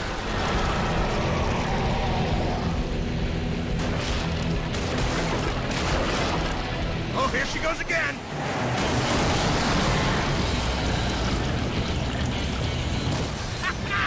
I can't believe you fell for that twice. All right, shut up already.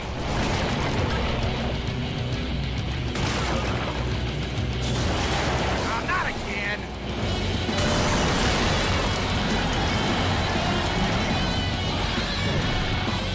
Bingo! I mean jackpot!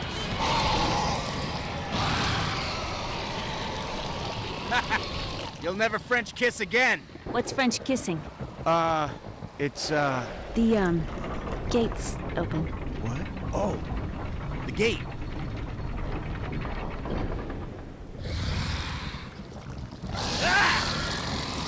What's that? I just love how much he hear ya. committed It's like to you it. got a Like he's all in. lisp or something. Over here, you foul and rotten worm. Come and fight so that I may wet my blade on your Hey, knock that off! entrails! Come on, you! Eddie, come back! What's the matter? Are you blind? Lower the gate! Is it the best you got? Just come a little bit closer.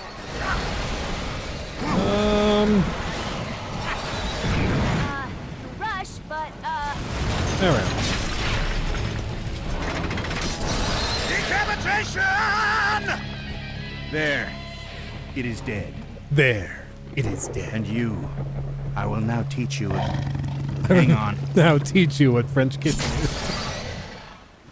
I shall now teach you of French kissing.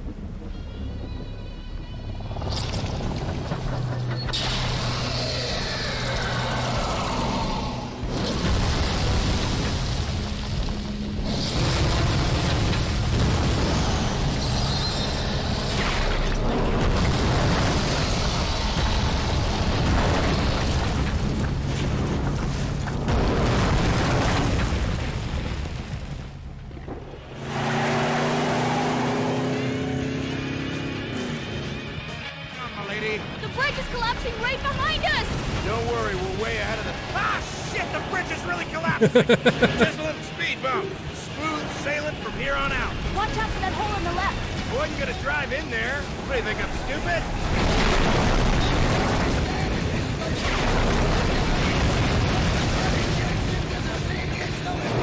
Did you see that? Man, those things are dumb. Take the right side! I was gonna do that. So bossy. Hey, check out the cool cliffs. Eyes on the road! Uh-oh. The sides! The sides!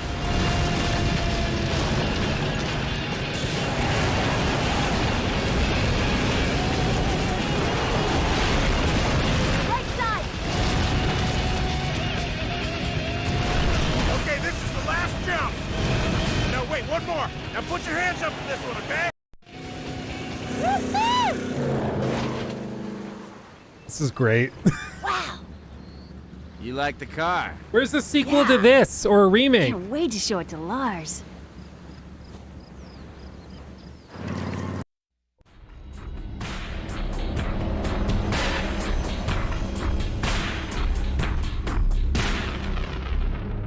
Diviculus, they say it was the fire beast Omogodon himself?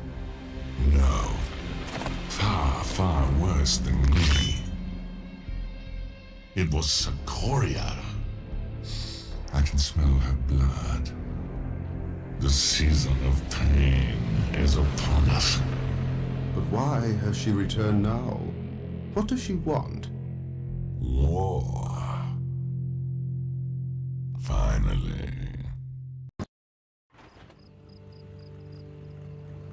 We should keep moving. We'll be safe in Bladehenge. Here, take this map.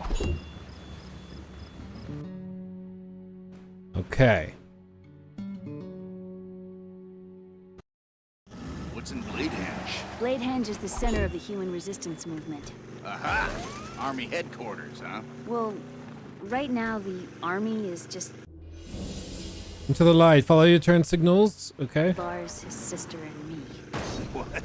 Come on. Lars is a great leader, truly That's a clever way of inspirational. telling people We've where to had a go. few practical setbacks. An army needs food, shelter, transportation. Follow the So turn many signals. details to I love manage. that. Sounds like what you need is a roadie. It's a roadie. It's a long story. How about when we get to town, we have a big powwow with your whole army. We'll have a campfire, and I'll tell you all about what I do and where I came from over a big flagon of mead. Yeah, I freaking love that. That's a great way to do it. Ophelia, what demon have you allowed to follow you home this time? Oh, hello. Don't mind Lita. She's Lars's little sister. A little high-strung. Yeah, not disruptive at all. I love that kind of built-in UI. I love it in Dead Space. Callisto Protocol had it. I thought it was great.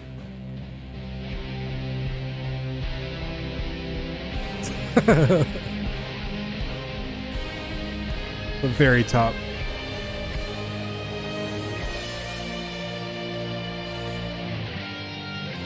So let me get this straight. These performers, they don't even have to tune their own instruments? Nah, that's our job. The roadies. The Rockstar's job is just to deliver the audience to the promised land of rock. Fascinating. Can we get back to the part where you were summoned here from another world? Oh yeah, by this little guy here. You were brought here by Ormagodon? The eternal fire beast? The cremator of the sky.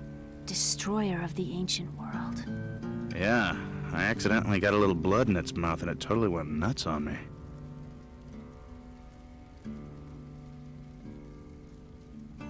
There are those who speak of a day when Ormagodon the fire beast shall bring a warrior into this world. To destroy us. To deliver us.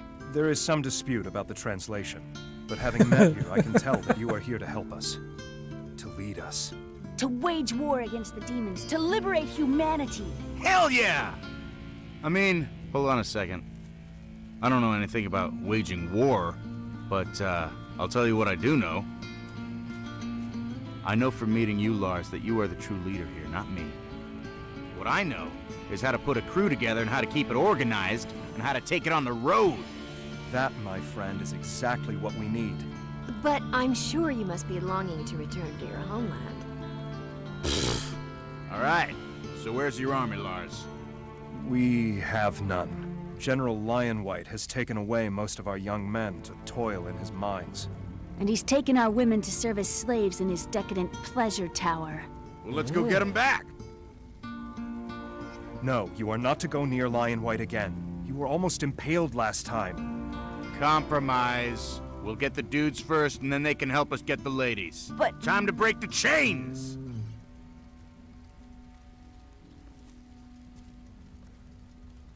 I'll show you the mines, but I think you'll find these chains very hard to break. Okay.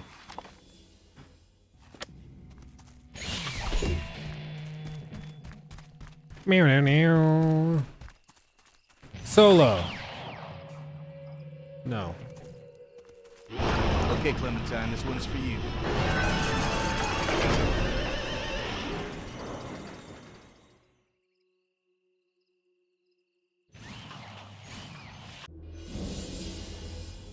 That ought to come in handy.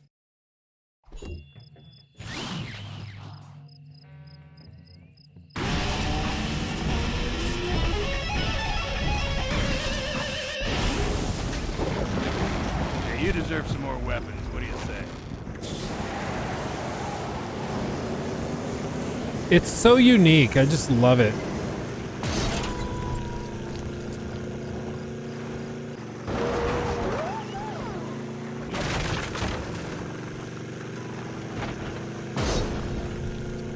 Just plowing through.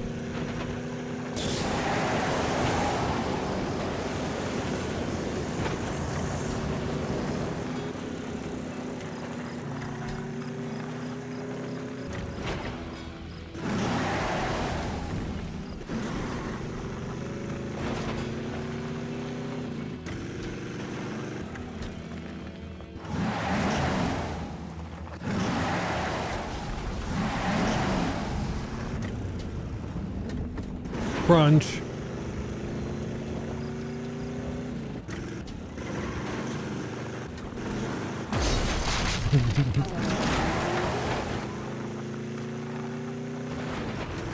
I'm actually like mildly bummed that I never played this back in the day.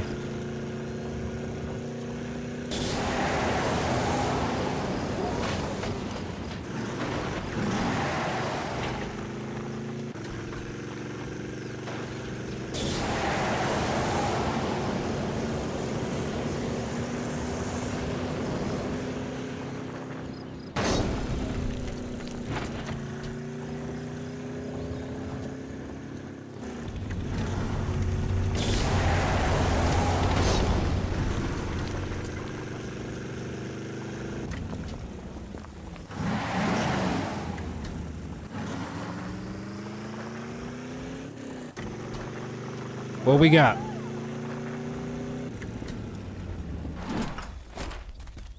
What's up?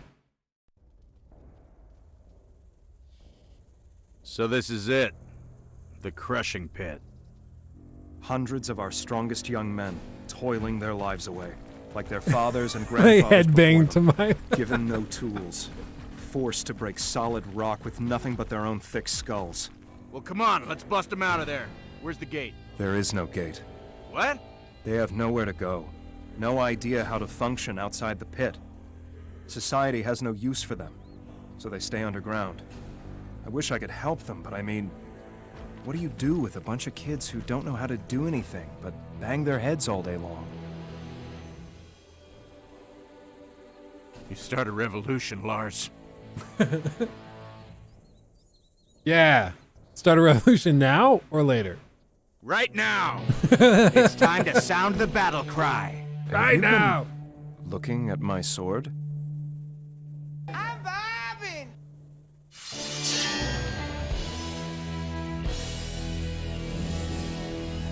Okay, battle cry. We inspire them to fight more fiercely with this ancient song of the Titans. I need to get back to Bladehenge before Ophelia does something dangerous. I'll meet you back there, with an army fit for a king. Okay. Build an army.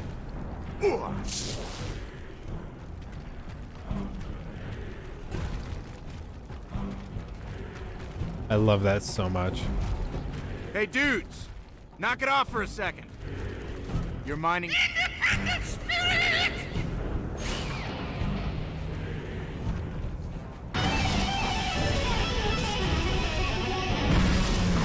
Oh.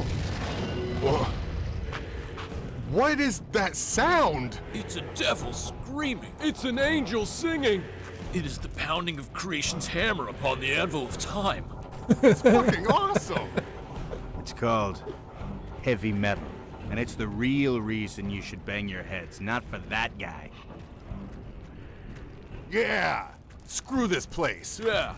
Let's get out of here. Metal! Metal! Hey, hang on, guys. I know we're all struggling right now, but I'm telling you, this is all gonna pay off really soon. Yeah, our manager says that if we just work hard and produce a high-quality product, that we'll be able to move up to cush guard jobs in the General's Pleasure Tower. There's gonna be piles of chicks and booze and stuff. We're with him. Hey man, sorry, but... We got a sweet gig here, and we're not about to let you greasebags ruin it. Guard! Riot! Walk out! I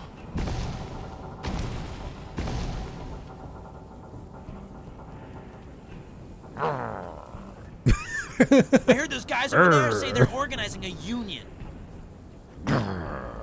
We'll go sound the alarm! Okay, dudes, don't worry. I have a plan. Hey, did I say charge?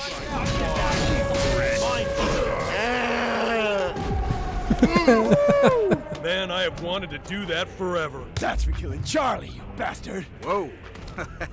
Hey, okay. See how much ass you dudes kick when you band together like that? That's awesome! Now with just a little bit of practice, I bet I can turn you dudes into a well-oiled machine of death. You into it? Yeah. Okay, first, when I do this, it means you gotta follow me, okay? Okay, let's try it. Okay, follow command. Me! Gotcha. That's what I'm talking about. Okay. Now let's practice moving in formation. Okay. The yellow statue. Flying white losers! Ah, all right, yeah. Kill it. You've earned yourself some destroy. Enjoy. Okay, now, opposite style. When I do this, it means don't follow me. Stay put, defend this hollowed ground, got it? Defend this pile of crap with your very lives. Okay, here we go.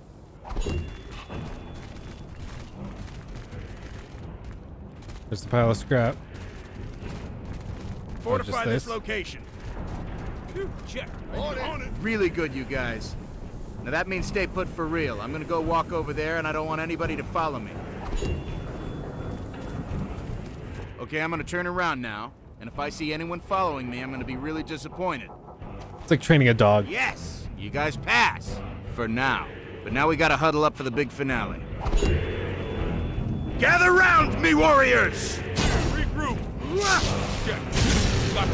You guys, Eddie is so much cooler Oh than yeah, Lion. first kill that... He was asking for it. Now this time we're gonna mix it up. I'll defend this area, while you dudes go kick the shit out of that statue over there. Yeah! Let's do it. Okay, so when I do this, you go completely nut shit on whatever I'm pointing at, okay? Get ready? Go completely nut shit. Okay. Go get him! Gotcha, you bastards! Nice burn!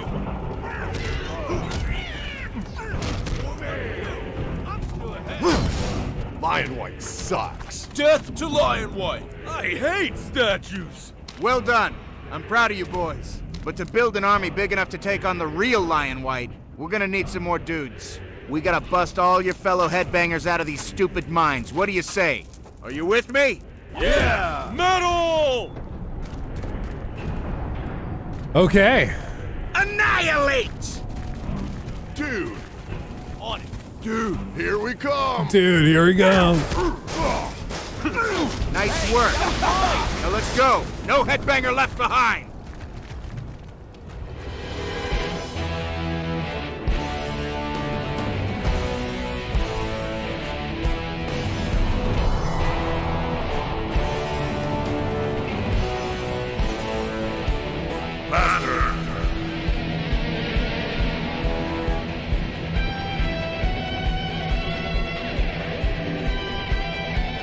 Keep moving!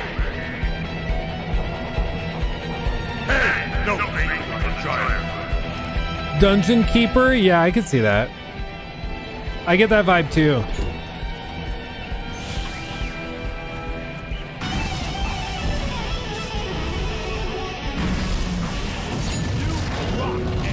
You're welcome. Oh yeah! Let's go! Huddle up.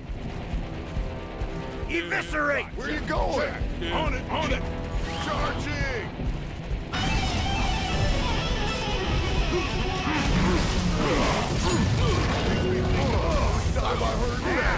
You guys feeling it? You dudes are with me. Whole squad. On it! On it! Trustees! We are under attack! Crush the Emperor and his administrators! More trustees on the floor right now! Follow me!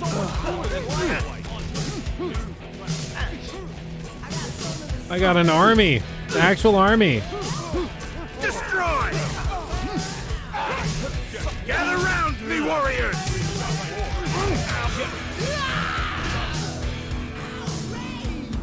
Is that all you got, Mittens? This just works, yeah. 16 times the detail. Cripple the grinding giant! Burn the ungrateful man cubs! Right behind Gotcha! Gotcha! Follow me! Go get him! On it! Gotcha! Send the strikers into the lava! Watch out for the backflash when this thing goes down.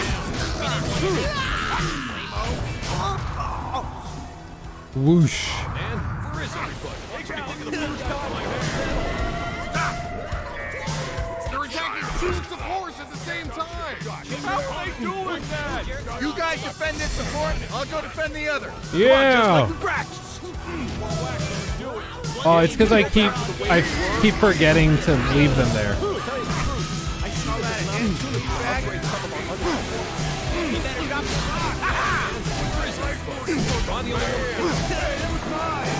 Fortify this location. Anyone who wants to keep their shampoo privileges better get down there right now. You dudes are with me.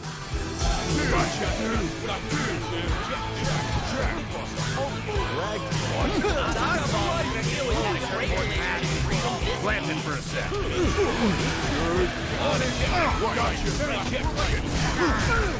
That was a really good. You're not gonna get any of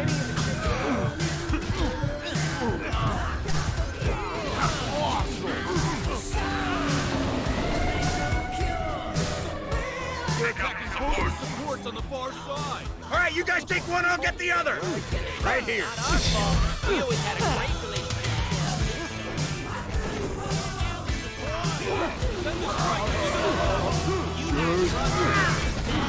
Watch out for the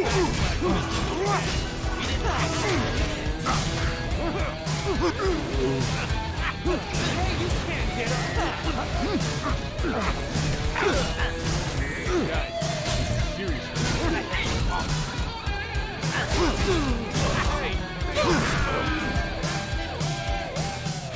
We did it. Enough.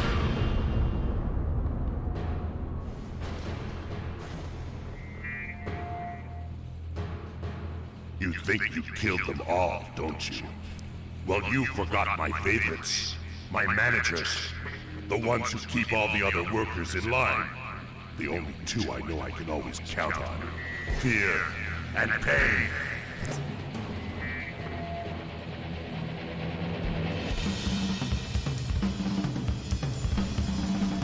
Who are you anyway? Lucky break. Oh, little boss fight. Little boss fight action. Because they know. I will grease my knuckles with your blood.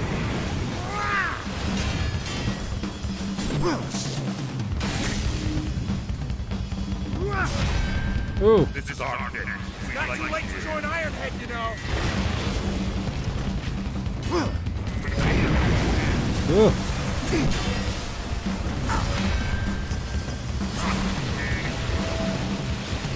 Who are you anyway?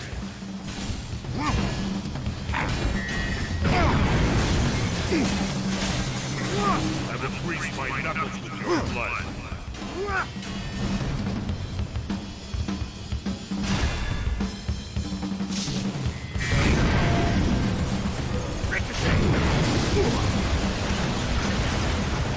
are you anyway?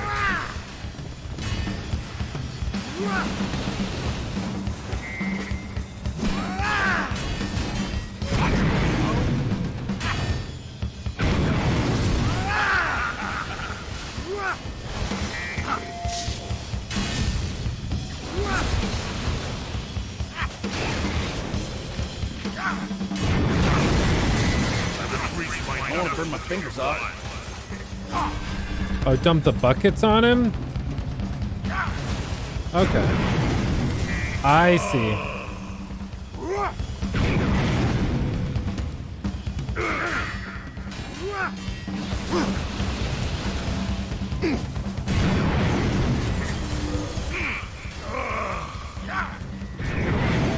There we go.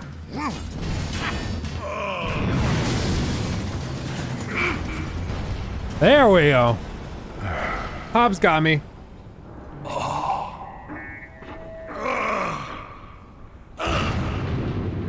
Guards. All guards. Code red. Repeat. Yeah, for the record, sorry, I've been kind of in the zone. We do try to focus on just having a good time, vibing, chilling together. So I understand if you would prefer playing Yakuza or something, but we're chilling here, okay? So meme, if you're gonna throw a fit, we just gotta put you in timeout and move on, okay? Eddie, we're outnumbered! 5 million more guys! Oh, crap! Annihilate! Charging!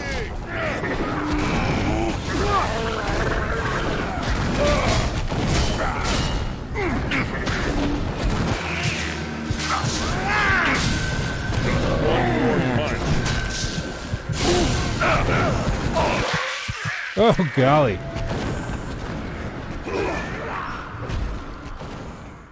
It's our first death. We did it.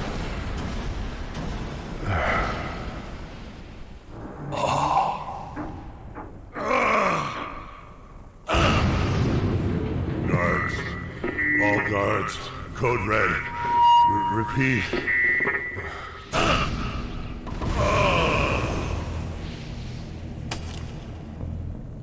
Yeah, it's the age-old problem of like we've had it before where people don't really know when to stop and they just keep going and going and poking and prodding.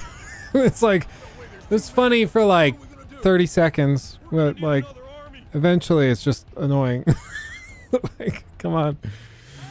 Go to the speaker and recruit headbangers. Okay. Speakers.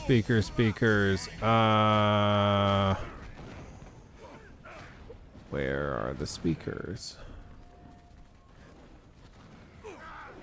This is your mark.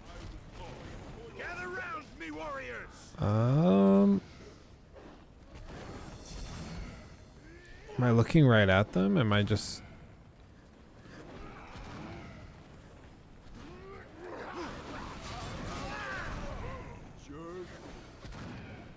Is it these things? Is it up there? I doubt I'm supposed to run all the way up here. It was in front of me. I missed it. Oh, it was the headset. Oh, yeah. Then this is definitely the wrong way. I'm gonna time out. They're gonna destroy the bridge, but oops. We can reset. Okay, the headset on the rocks, and then the headset I can use to wake everybody up and get them all on me. These guys need to hear. I think we're gonna need to motivate some more dudes. There we go.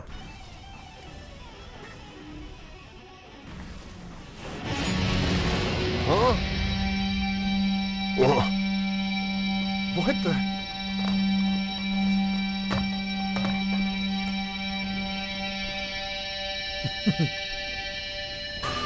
Yeah, let's go. Yeah. Let's go. Hey, what took you guys so long? This is awesome. We should have done this years ago.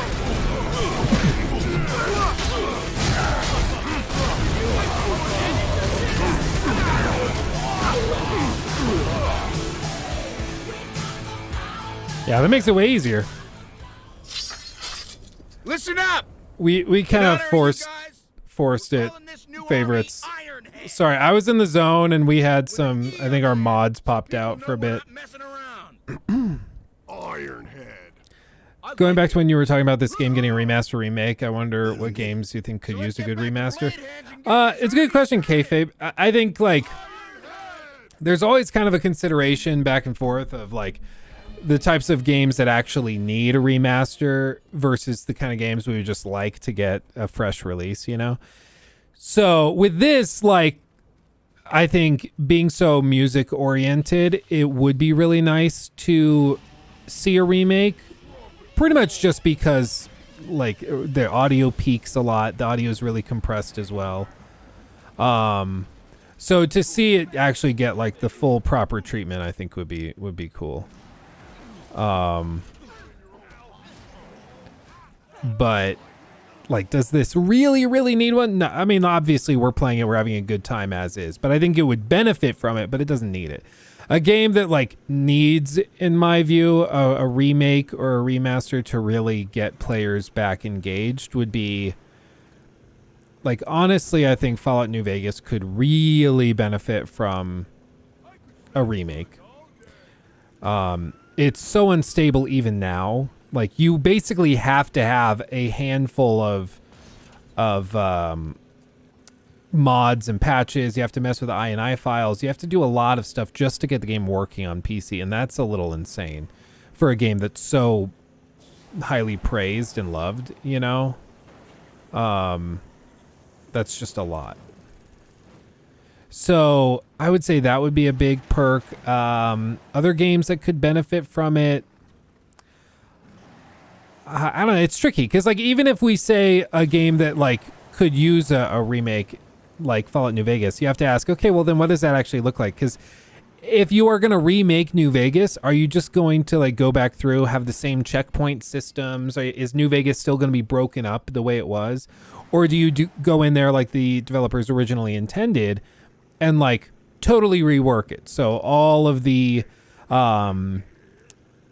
like all of New Vegas is one wide open space. There's no hard checkpoints in between to load between sections. do you do that? Because like, at what point does it stop feeling like the same game if you start doing that? You know, it gets tricky. I think you could do like a modern, like a remaster would be the adjustment to that. So you could do a remaster, which is basically where you would go in and say, hey, we're gonna basically jump in here, we're gonna mess with it, we're gonna improve the stability, we're gonna get it so it runs natively at like 4K, we're gonna update all of the models, but this is not a remake, it's still gonna be the same game at the core, so the combat's not gonna be massively improved or changed, you know, it's gonna be the same game. And I think that would be probably in line with what most people would be okay with. Other games that could really benefit from it. I mean, obviously everybody wants like Bloodborne. That's the obvious. We heard a bunch of enemy scouts were gonna cruise through here soon. So we're hiding out. We're gonna ambush them. Wait, so you're hiding out by lighting this big fire? You here to criticize the ambush or help the ambush? All right, I'm joining this ambush. Let's piss on this fire and get ourselves hid. Okay. Yeah, Blue Point Bloodborne. Something like that I think could go a long way. Oh, can I recruit them?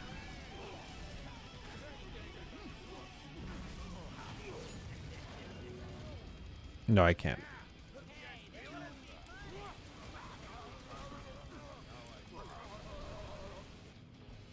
Oh, brutal defeat? Did I die or did they die? I don't understand. Okay.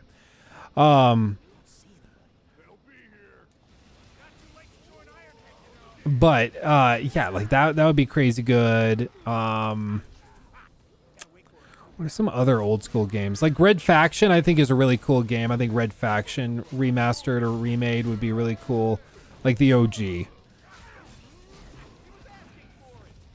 I think those could be badass.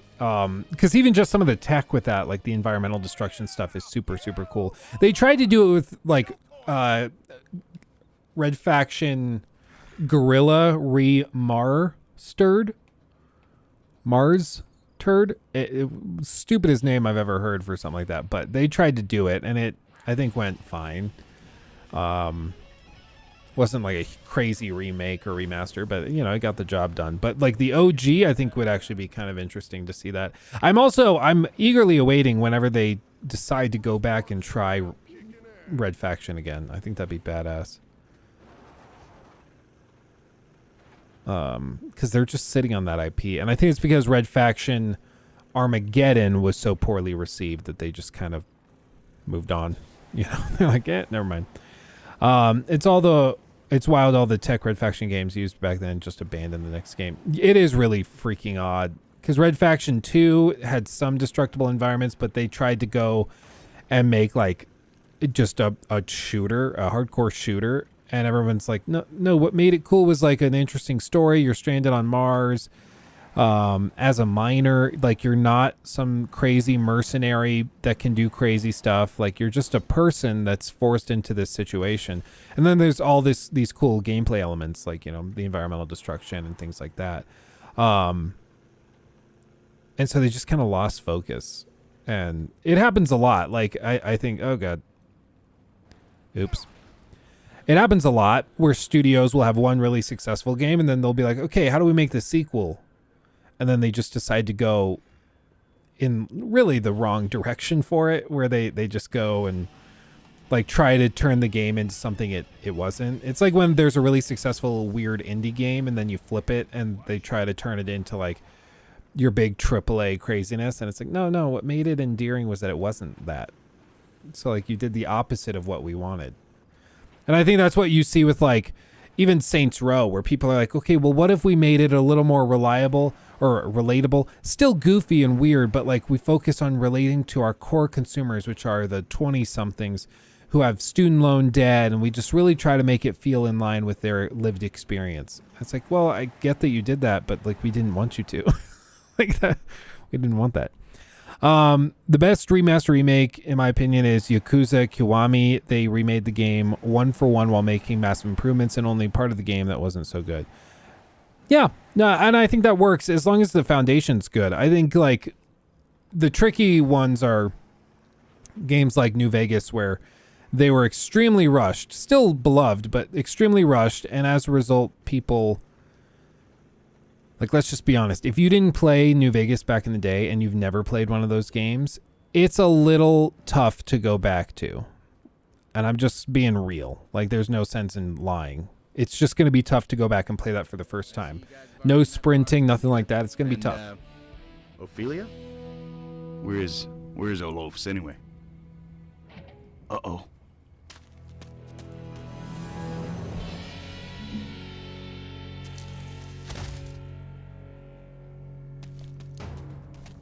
Ophelia! Oh no. You didn't try to free the girls too, did you? No, they're already free. We have to take her to the Killmaster. Lars, no. Lion White knows about us now. We need to lay low. Out of my way. You have to stop him. Please. Stop him? I'm gonna give him a lift.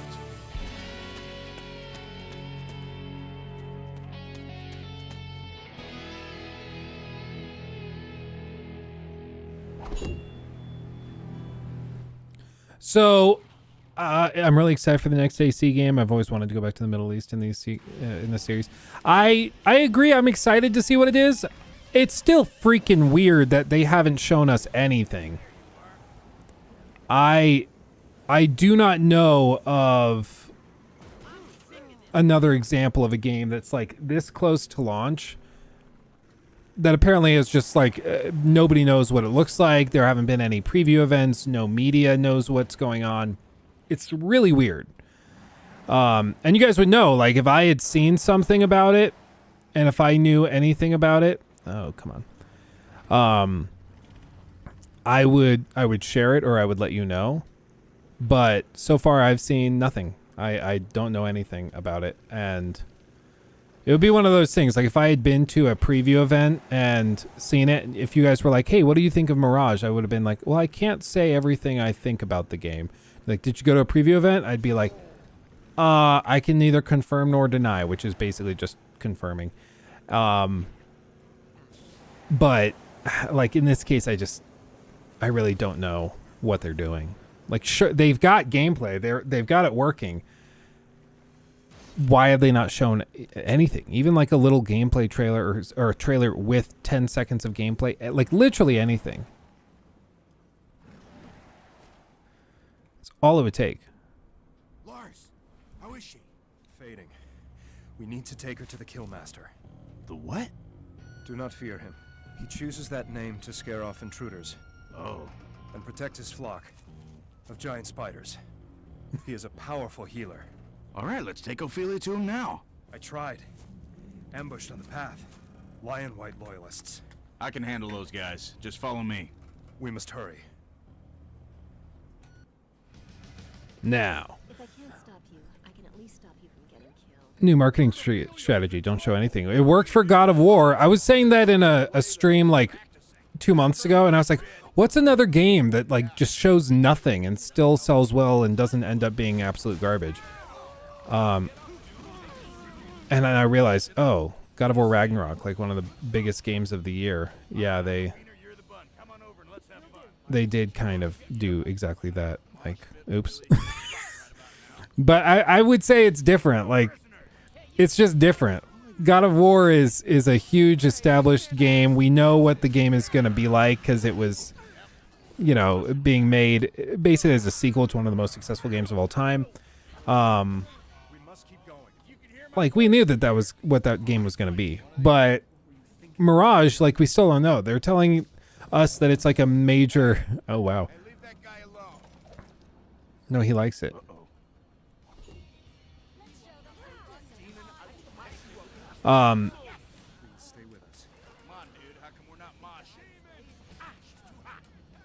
Okay, come here. Where is she? Okay, here.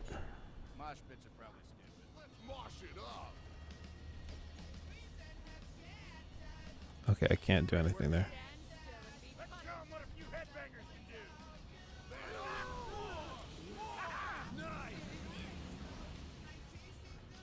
guess we'll just keep moving.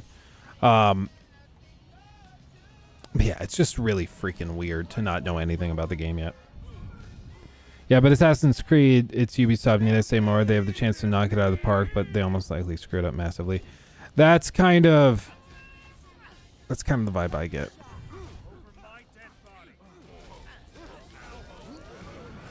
I hope it's good. I don't like disliking things. I would love to have a new favorite Assassin's Creed game. But it's a big red flag when we know nothing about a game and then they refuse to show more. It's just weird. And initially, like, we all just assumed it was probably because of oh no, okay, block. Yeah, that's what I'm doing. We all just assumed that they were trying to kind of let the... They're just gonna headbang.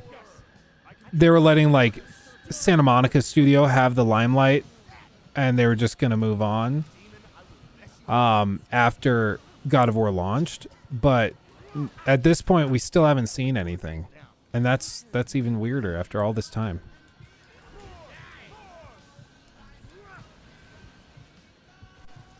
And then he explodes.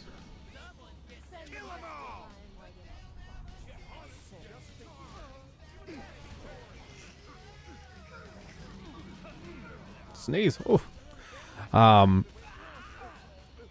I really liked Odyssey. I mean, I would agree. I really like Odyssey as well for a lot of reasons.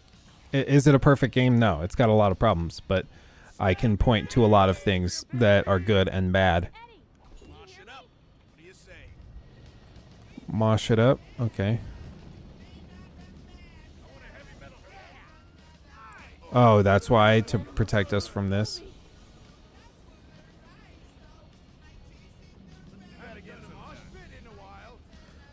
Come on. Are they... I'm not leaving you. Come. Where'd he go? You want me to carry her for a while? Please, let us march. You want me to carry her for a while? Please, let us march. Okay, come on. Get behind me and look alert. Okay, so they were just caught with the command. That's weird.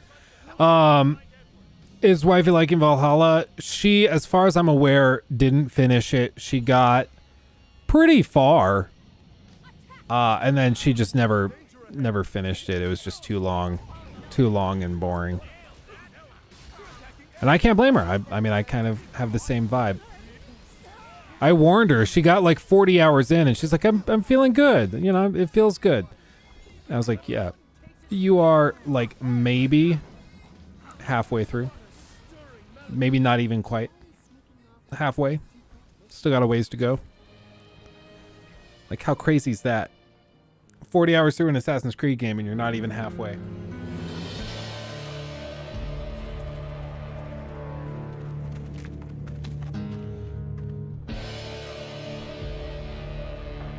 Who's it gonna be?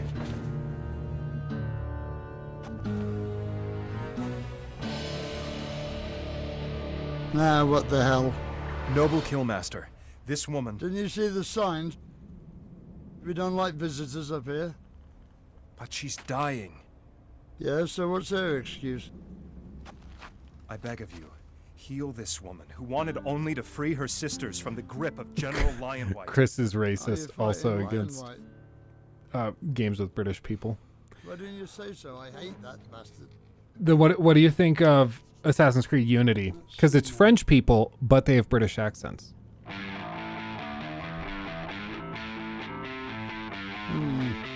What's happening? People are pissing me off for one.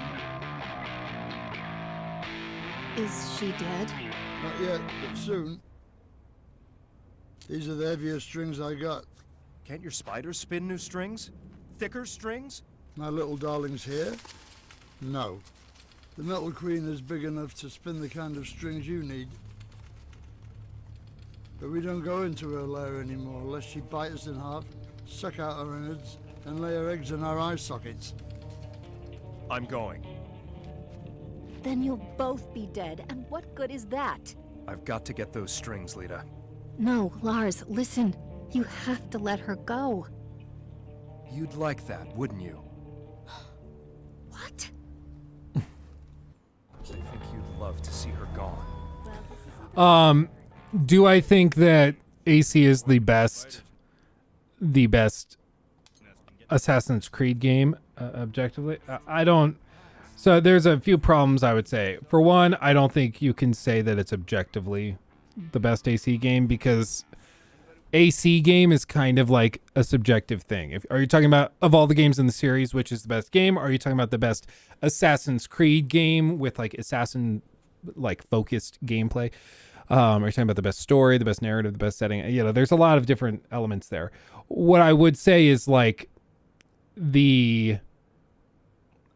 I think it's probably the best of the open world Assassin's Creeds that they've put out. Whether you look at, say, 3, Unity, I would say it's even more impressive than Black Flag. Black Flag has a huge nostalgic factor, but doesn't have a lot of it compared to what you're able to do in Odyssey. I mean, it's night and day. So that's one thing. I would say it's better than like Origins and certainly Valhalla. But in terms of like the old school Assassin's Creed games, if you're also opening it up to comparison to say Assassin's Creed 2, I still think Assassin's Creed 2 is probably the best Assassin's Creed game that they ever released in the classical sense of being assassin focused. You would say like, oh, well, which has the better open world, AC2 or Odyssey? And I would say it's pretty much apples and oranges, because you're talking about so many years apart. One's 2009, the other's like 2018, almost a decade apart. Huge generational leaps in technology. Like they're just different. Lemmy, one of the few hardcore artists I like. Yeah, I'm kind of amazed they got such a wide cast as they did. Not only did they get Jack Black, which is a big land for a video game, but they also like were able to get Ozzy Osbourne, and they got Lemmy, and they got Tim Curry to play the big bad emperor guy. You know, they've gotten a handful of characters that are, or of performers that are pretty big names.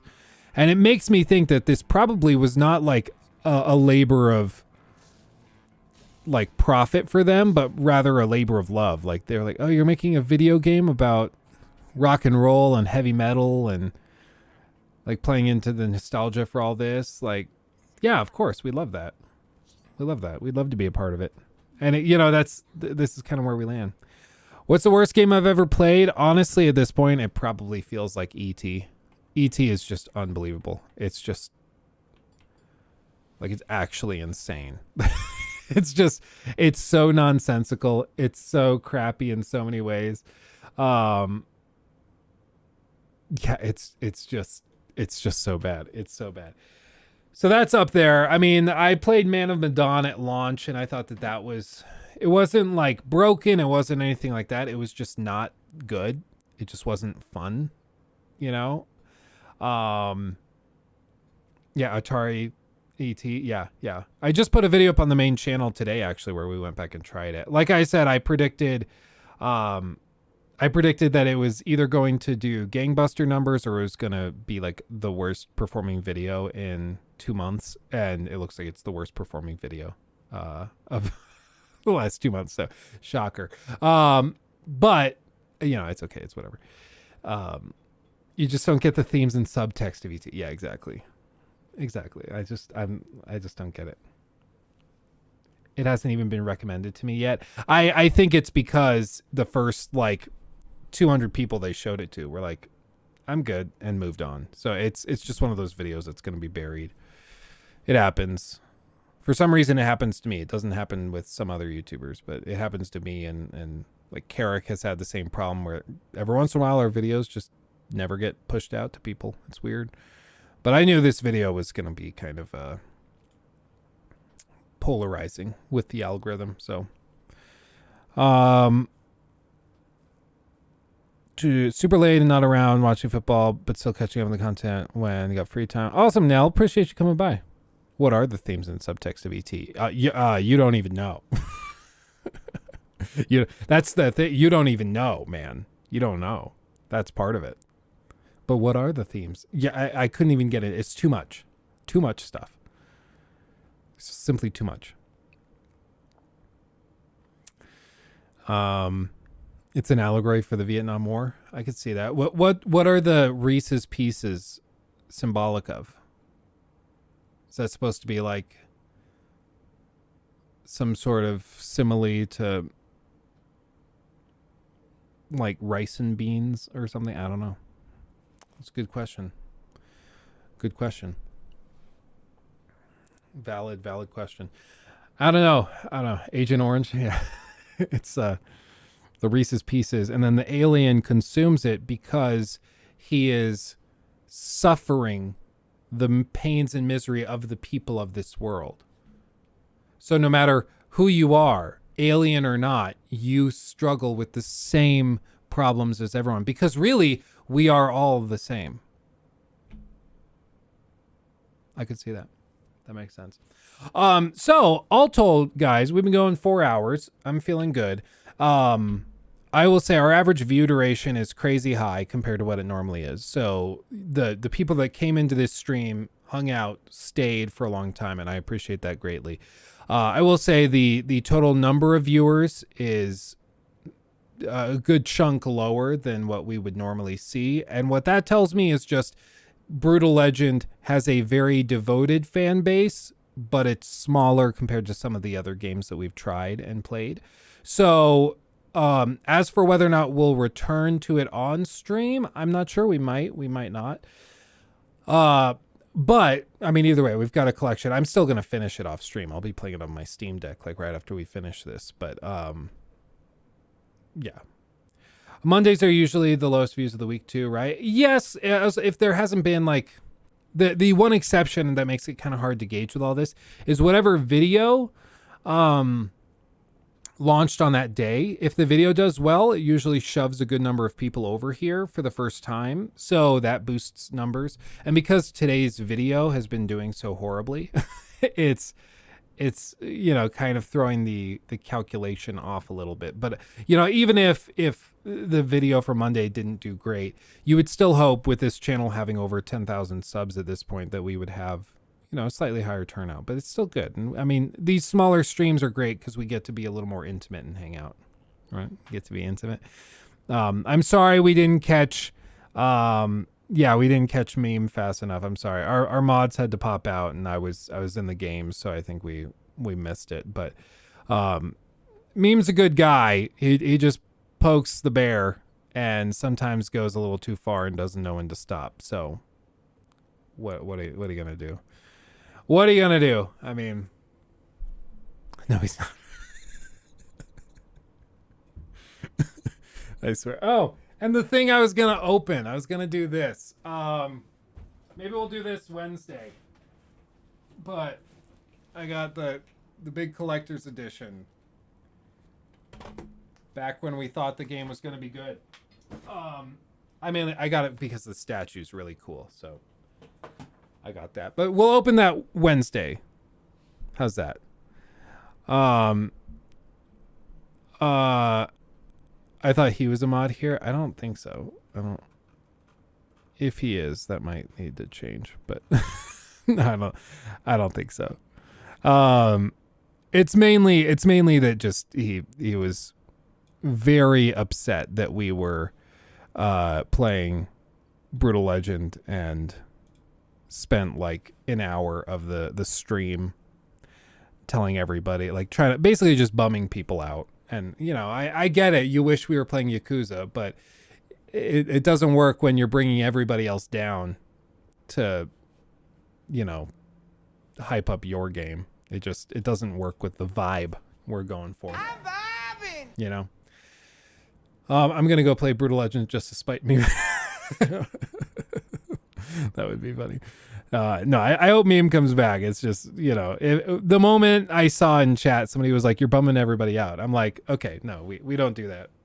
We don't do that. It's fine to do a little trolling. We all do it. We do a little trolling. It's called we do a little trolling. That's fine. But the moment that you start to affect other people's attendance and desire to hang out in here, we just don't do that, It's fine. Like you guys remember we had that one guy over on Twitch who is always like, I haven't seen him. Maybe he has a different username and he's in here right now and I just don't know it. But there was one guy who was like really aggressive about like kind of poking fun at people. But he would always finish every post with like JK or lol, you know. So he would always like walk it back immediately, where it was, you know, you know, your opinion of the game is just ridiculous. JK lol. But then he would keep going, and it would be like nonstop for an hour and a half of him just being like, well, your take is the same one that somebody who is extremely mentally deficient would have. And I'm not saying that you're stupid. I'm just saying that your opinion's really, really stupid. Lol, JK lol. It was like, that doesn't like fix what you said. Like, you're still calling people stupid, you know? He did that a lot. And we finally, you know, it's always tricky when you have like, over there, we had like 15 people in chat. So it was like, yeah, duh, I mean, I don't want to ban like, you know, a good chunk of our viewer base just with one person. But like, at the same time, if you're being a jerk to people in chat, yeah, you gotta go. I'm not racist, but I'm sure everyone would love to say play my favorite game, but you can't do it all. Just chill and enjoy. Yeah, Nell, exactly. And I try to, like, we'll try different games. We'll pop into stuff. But like, even if you have like a fantasy of me playing all of Yakuza 0 or something on stream, realistically, I'll pop in, I'll play it for a stream. I'll get a feel for it.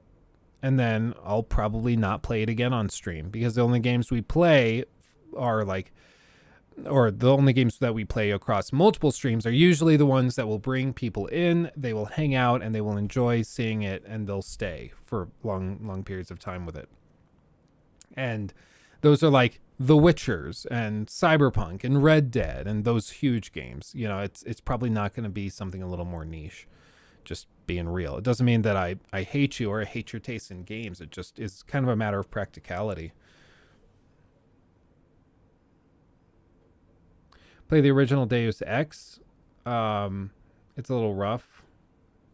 But I'd be open to it. With something like that, it probably makes sense to do it for like a video.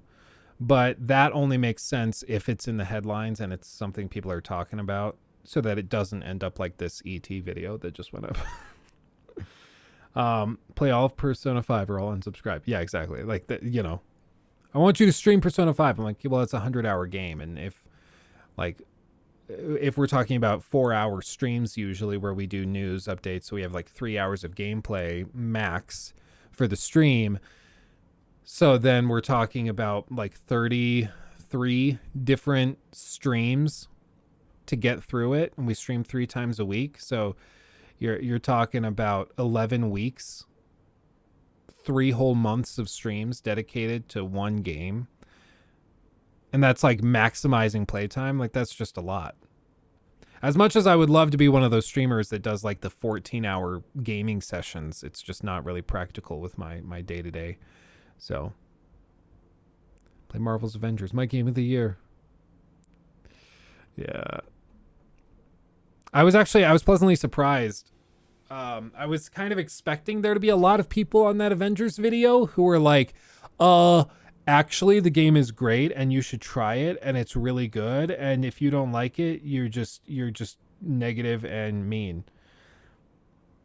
And like, I was actually kind of surprised that the overwhelming majority of people are like, yeah, lol, game sucks. Could have told you that. Like, there was nobody defending it. And normally, like, even if it's a pretty disliked game, if I go in there and I try it again, I'm like, yep, still sucks. People still are. Like, even with Anthem, I had people in there defending Anthem, and they were like, well, actually, if you play with your squad, it's actually a really good time, and I don't think it's fair of you to dismiss it, blah, blah, blah. With Marvel's Avengers, I literally did not see a single comment of somebody that was like that. I was like, actually surprised. Because one of the goals with the video was to go out and find who is still playing the game, who is buying it, you know? And I still haven't found it. It's a mystery. It's a mystery. Somebody's buying those expansions. It's profitable somehow for them to keep doing expansions. I just don't know who's doing it. And it's really weird that nobody comes forward. It's like the closeted gaming belief. Like, people that like it don't come out and say publicly that they like it. I bet Cole likes it. It's probably what meme is off playing right now. I mean, oh God. Okay, well, I'm gonna call it there. Thanks for chilling. Thanks for hanging. I love all of you dearly. You guys always make this super fun and a blast. So I appreciate all of you. You were about to say Stream Bonker. Yeah. It kind of set itself up for that. I'll give you credit for that. Thanks for chilling with me. Much love. Go check out the new ET video if you haven't already. I mean, it's a video. You know, we knew it was rolling the dice on that one, but go check that out. Much love. I'll see you in the next stream or the next video, whichever comes first. Hugs and kisses. I'll see you in the next one. Bye-bye.